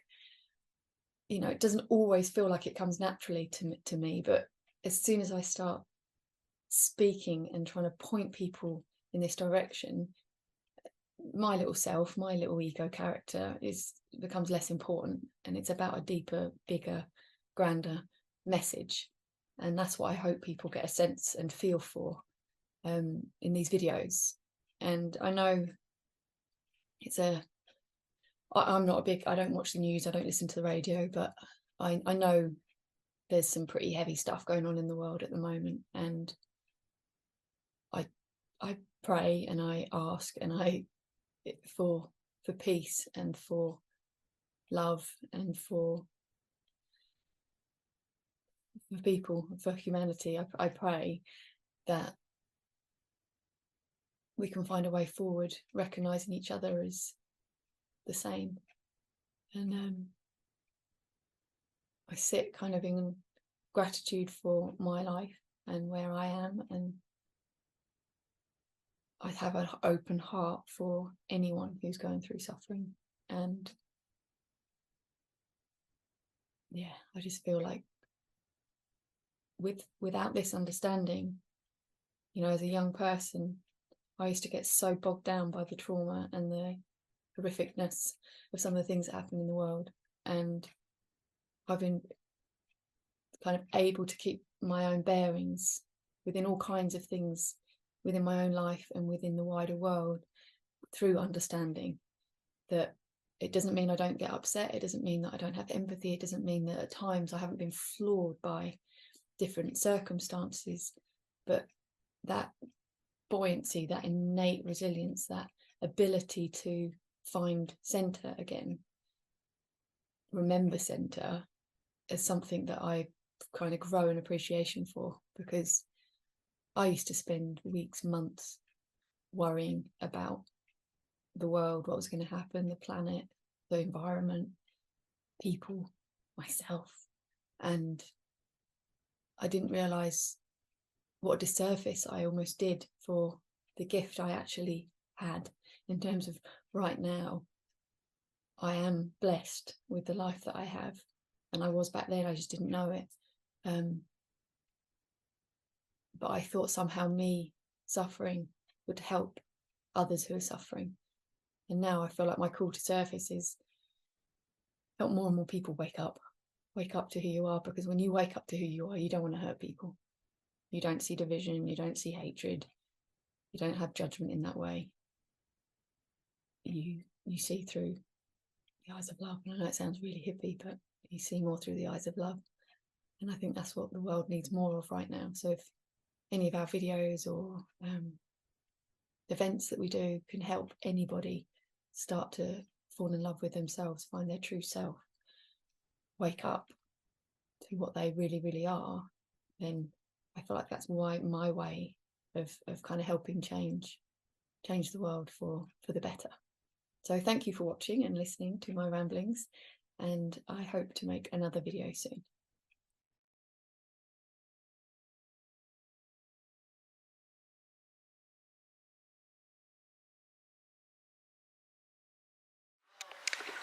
Hello, I'm going to try and do a Dave and make a video while walking along. I'm not as good as multitasking as him, so we'll see how we get on. We're just at the Manjushri actually. I don't know if you can see. We used to come here on Sundays and do prayers for world peace with the Buddhists. It was lovely. So we've just come up here with my mum and dad, walking through the woodland. And I was just going to make a video, a really short one really, about how watching and observing Lucia kind of grow and change, I've started to really appreciate and recognise even more how innocent we all are in our creations. Because just watching her, mostly since she started crawling and moving and like having all these ideas of where she wants to go, and she creates character, like there's this character being created through her, and she's got likes and dislikes, and she gets frustrated, and she finds things hilarious, and like her taste in food, and sometimes she wants it, sometimes she doesn't, and sometimes she gets really annoyed with me if I'm trying to get her dressed or change her nappy, and other times she's completely fine. So just seeing the total natural the natural way in which we create character, we create identity, and this idea of that so many of us seem to have, of kind of perfection, of when I understand enough then I won't get frustrated or I won't get annoyed or whatever it is. But you know, I'm watching Lucia trying to push her cart through the doorway, and there's a little lip and she can't get it over, and she's like really frustrated to the point where sometimes she'll just like ram it or chuck it down, or she's trying to get a sock on and she can't do it, so she'll just throw it on the ground. And just seeing, like, as a being here on earth, how natural it is for us to create character, have ideas, likes, dislikes, get frustrated, get annoyed. But the thing I've observed, and I've loved observing with Lucia, is how she doesn't stay in it for very long. She is in the moment of frustration, she either moves it or doesn't move it, and then she's in the next moment. And I think that's something that we seem to forget as we get older, is this idea that this idea that somehow we could, so I'm getting distracted, somehow we could, or should, somehow we shouldn't ever feel frustrated, or we shouldn't ever get annoyed, or we shouldn't ever. So then we create this kind of concept of a world where we don't. So then we'll always be lacking, because there are going to be things that we get frustrated around or annoyed about. But I've loved watching it with her, because she's just in and out of different experiences. She just flows, and some of it she's really obviously enjoying, and other times she's really not enjoying, and she can get really upset. Seeing, you know, if she hurts herself, then she gets really upset and she feels it until she doesn't feel it, and then she's in the next moment. But I haven't witnessed any kind of judgment of I shouldn't be doing that, or can't believe I got upset yesterday, I can't believe I got frustrated in front of people, it was so embarrassing. Like, she's just experiencing, and it's so natural. And I think there's something about that for me that it's like, go easy on yourself. Me, go easy on myself. Like, we're all just doing the best we can given how we see the world in that moment. And I don't know, without the concept of this better version of ourselves, without this concept of me when I understand enough, or me when I'm enough, you realise we're already enough. And we are going to have different experiences, but those experiences aren't who we are, they don't define us. And it's been so interesting already, you know, she's 18 months old and she's already had her favourite toy, which now isn't her favourite toy. She wouldn't even look at it now. And her latest thing is her baby, the babby. We've got to take the babby everywhere with us. And it's so interesting, because I know that when she gets to probably like early teens or just before that, she probably won't want to be playing with dolls anymore and babies, and she won't have to do anything to suddenly make herself not want to be around babies anymore. At some point she'll just change her mind. She'll get a new thought. She'll enjoy new things. And I don't know, I feel like that natural flow, that natural ability for us to change our mind is what we're born with. It's our birthright. We're these creators. We get to create reality. We get to create likes, dislikes. but we get so wedded to it, and so we hold on to it so tightly. So often it's things that don't serve us. And I think the more I see kind of with Lucia, she doesn't hold on to things that don't serve her for very long. She's kind of in and out of it. And I think that's something I feel incredibly grateful for with the understanding of the three principles, is because you start to see the temporary nature of experience. You start to respect the fact that sometimes you're just going to feel feelings that don't feel comfortable, but there's nothing. You start to see that there's nothing wrong with you, and you can handle it, that you've been untouched by those experiences or those feelings. So I feel like by observing Lucia, I'm learning more and more about the truth in his message, the truth in where he was trying to point us to. And it's more and more seeing the freedom of it's all right to feel, it's all right to have experience. We don't have to be afraid of it. We're totally unbreakable spirit. So that's my ramblings for the day. I have no idea how that's going to come out, because it's really hard walking along with the camera and talking. So thank you for watching, and I'll see you all soon.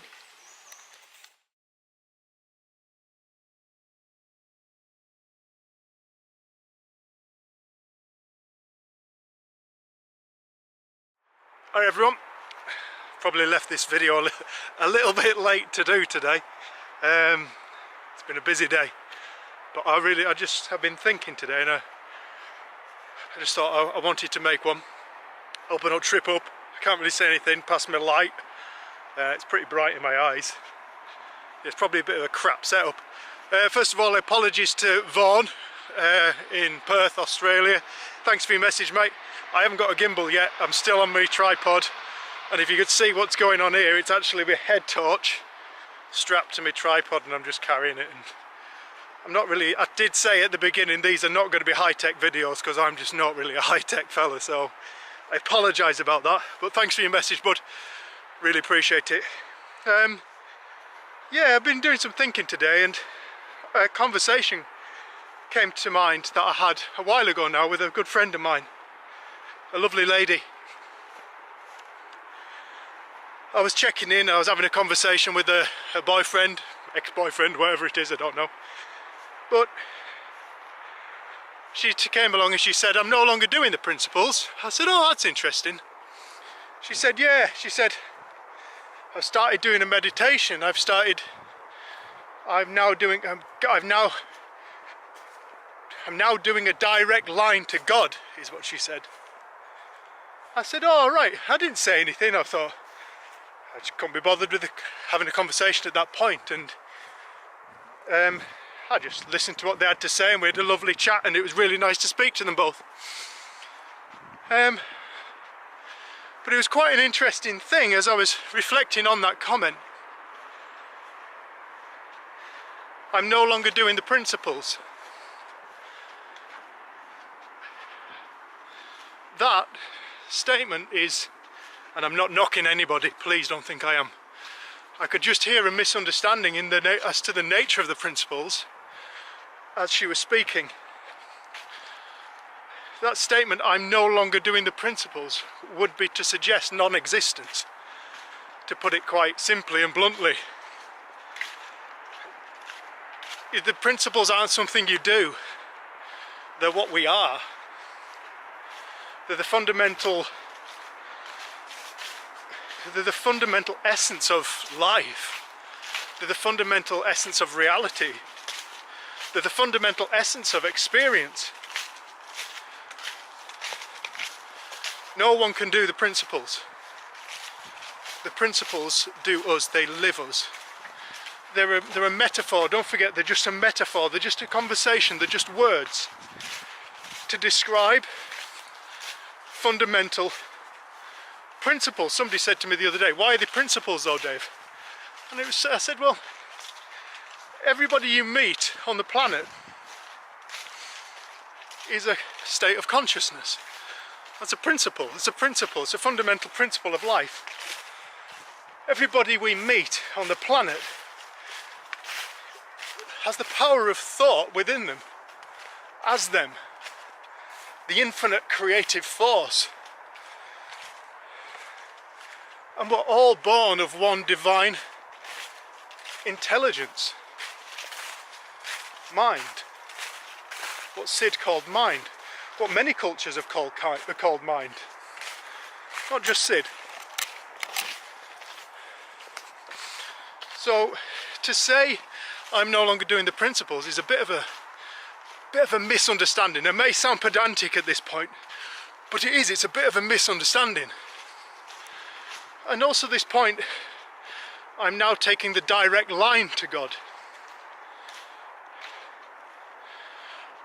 The way I see that, a direct line, well, a line would have a beginning and an end.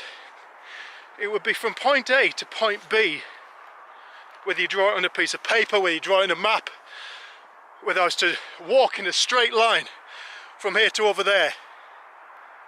It would have a point A and it would have a point B. It would have a start and a finish. That doesn't exist. There is no direct line to God. It doesn't exist. It misses a fundamental point. And it suggests that God is somewhere other than exactly where we are stood. Exactly where we are. It suggests that God is something other than what we are. Divine creative source, divine created beings. Constantly creating an experience of life. If you look at reality, that's really what reality is. It's an experience. Not just this experience that Dave is having, but all infinite experience all at once. Infinite experience all at once. When you step back and you look objectively, you start to see there is infinite experience taking place in the now.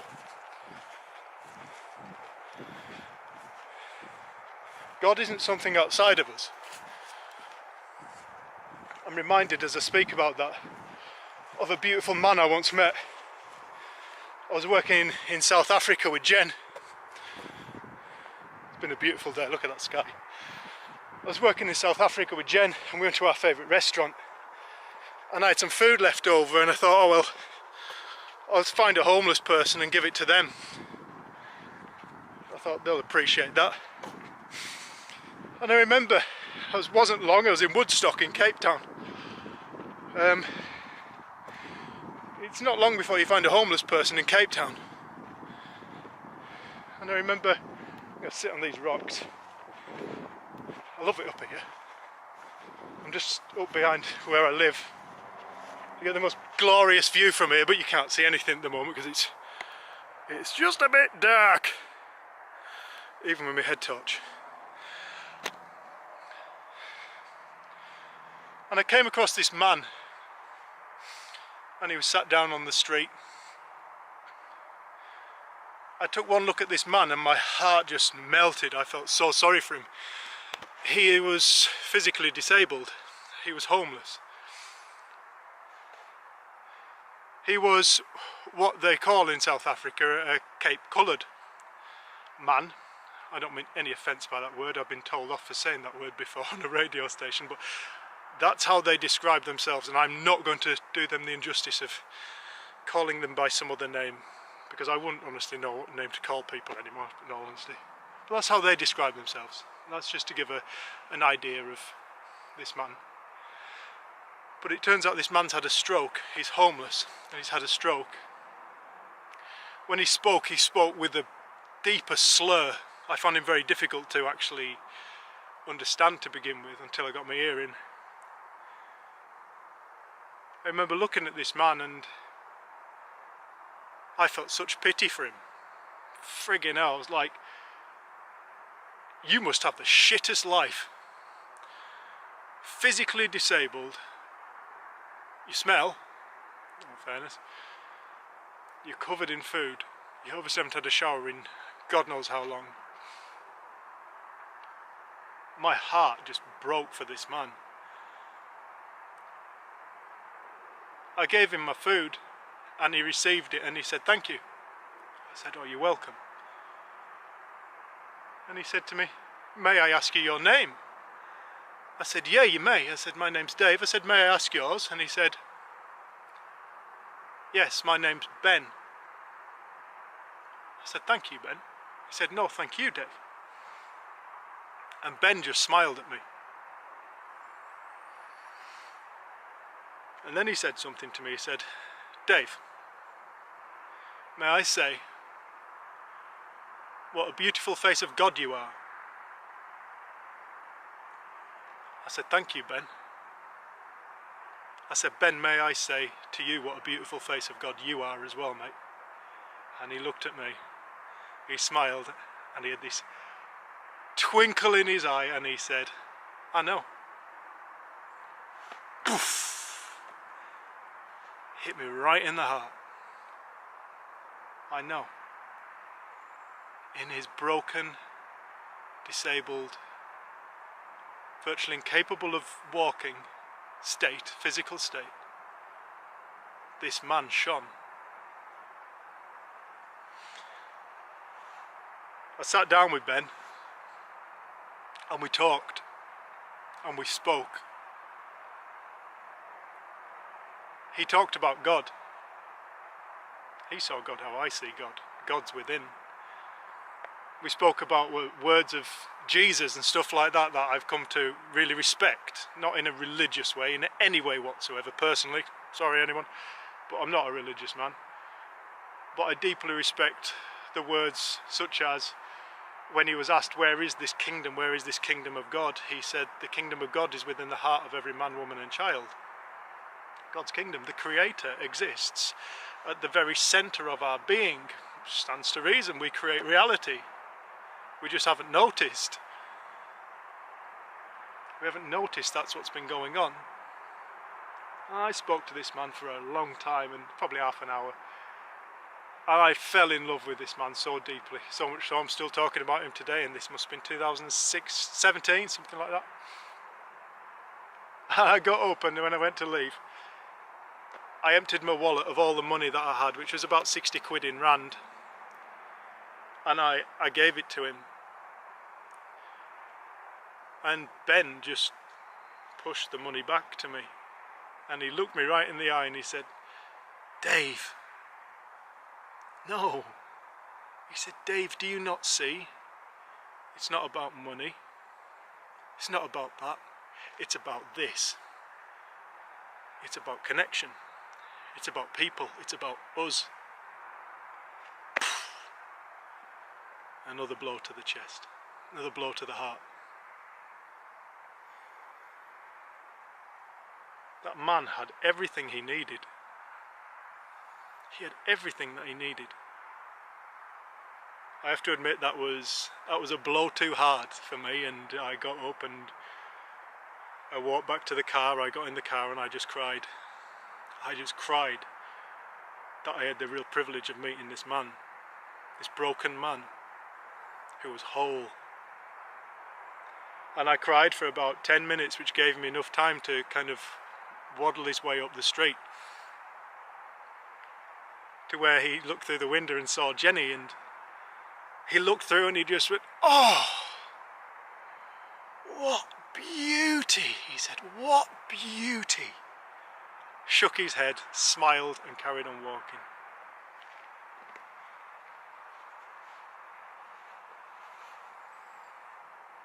I'll never forget that conversation, and I'll never forget that man. That man had found God. He himself wasn't a religious man, but he'd found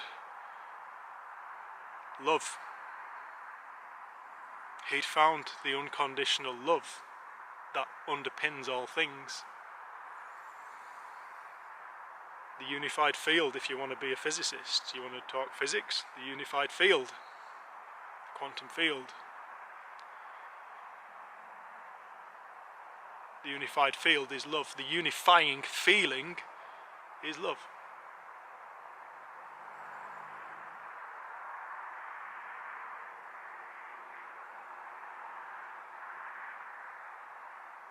Yeah, I just wanted to make this video tonight.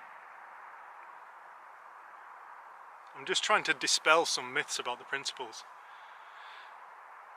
I've seen many people come and go. Many people say it's nonsense. It's not nonsense. It's changed many people's lives. Many people have heard and many people haven't heard. And to those who haven't heard, it doesn't appear real.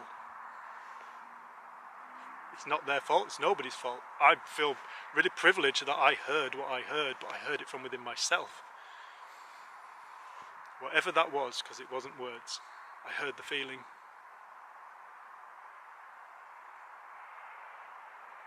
The feeling of divine love that changes lives, like I spoke about in video 1.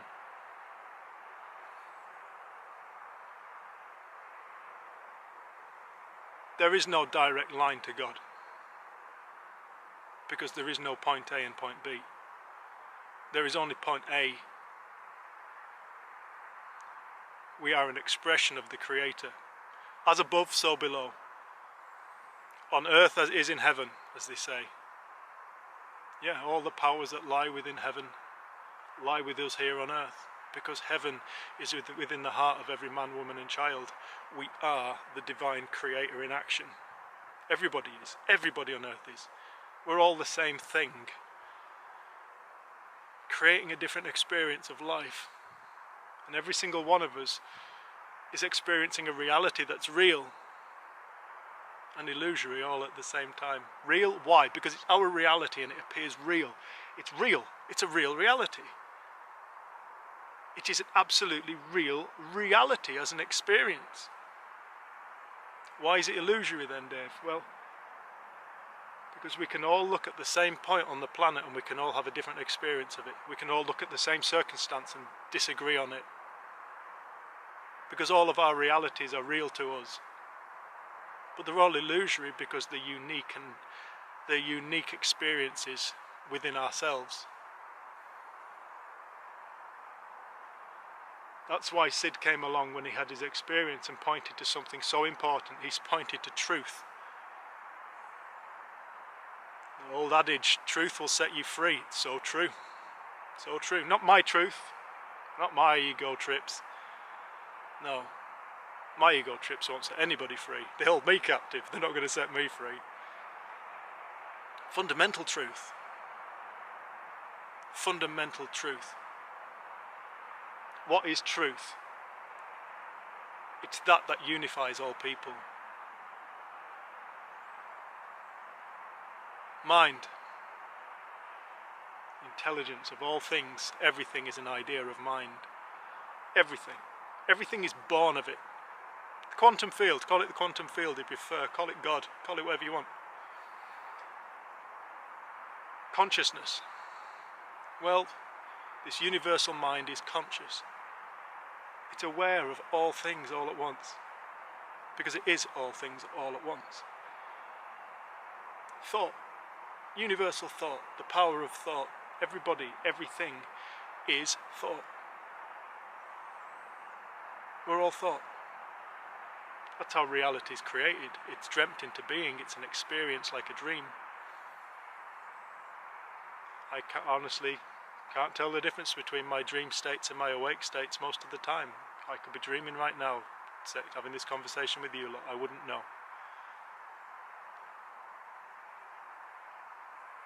Truth. What those words point to, you'll find truth there. Don't forget, they're just words, just words, just words. And as Sid said, go beyond my words. Don't listen to my words. Go beyond my words. Go to what the words are pointing to. If I say the word rock is not this hard object.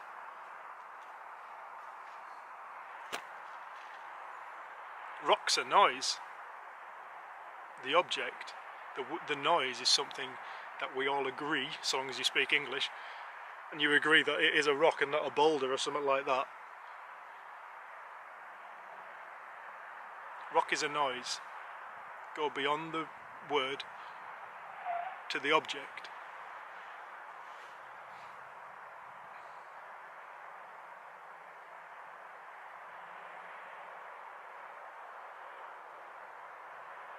It's a really beautiful night. Yeah, I just wanted to make that video. I just wanted to clear that up. If people are prepared to listen,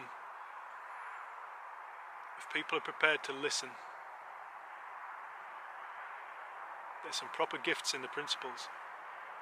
And for me it was the gift of life. The gift of the discovery of life. Just this. Magic. It's all magic.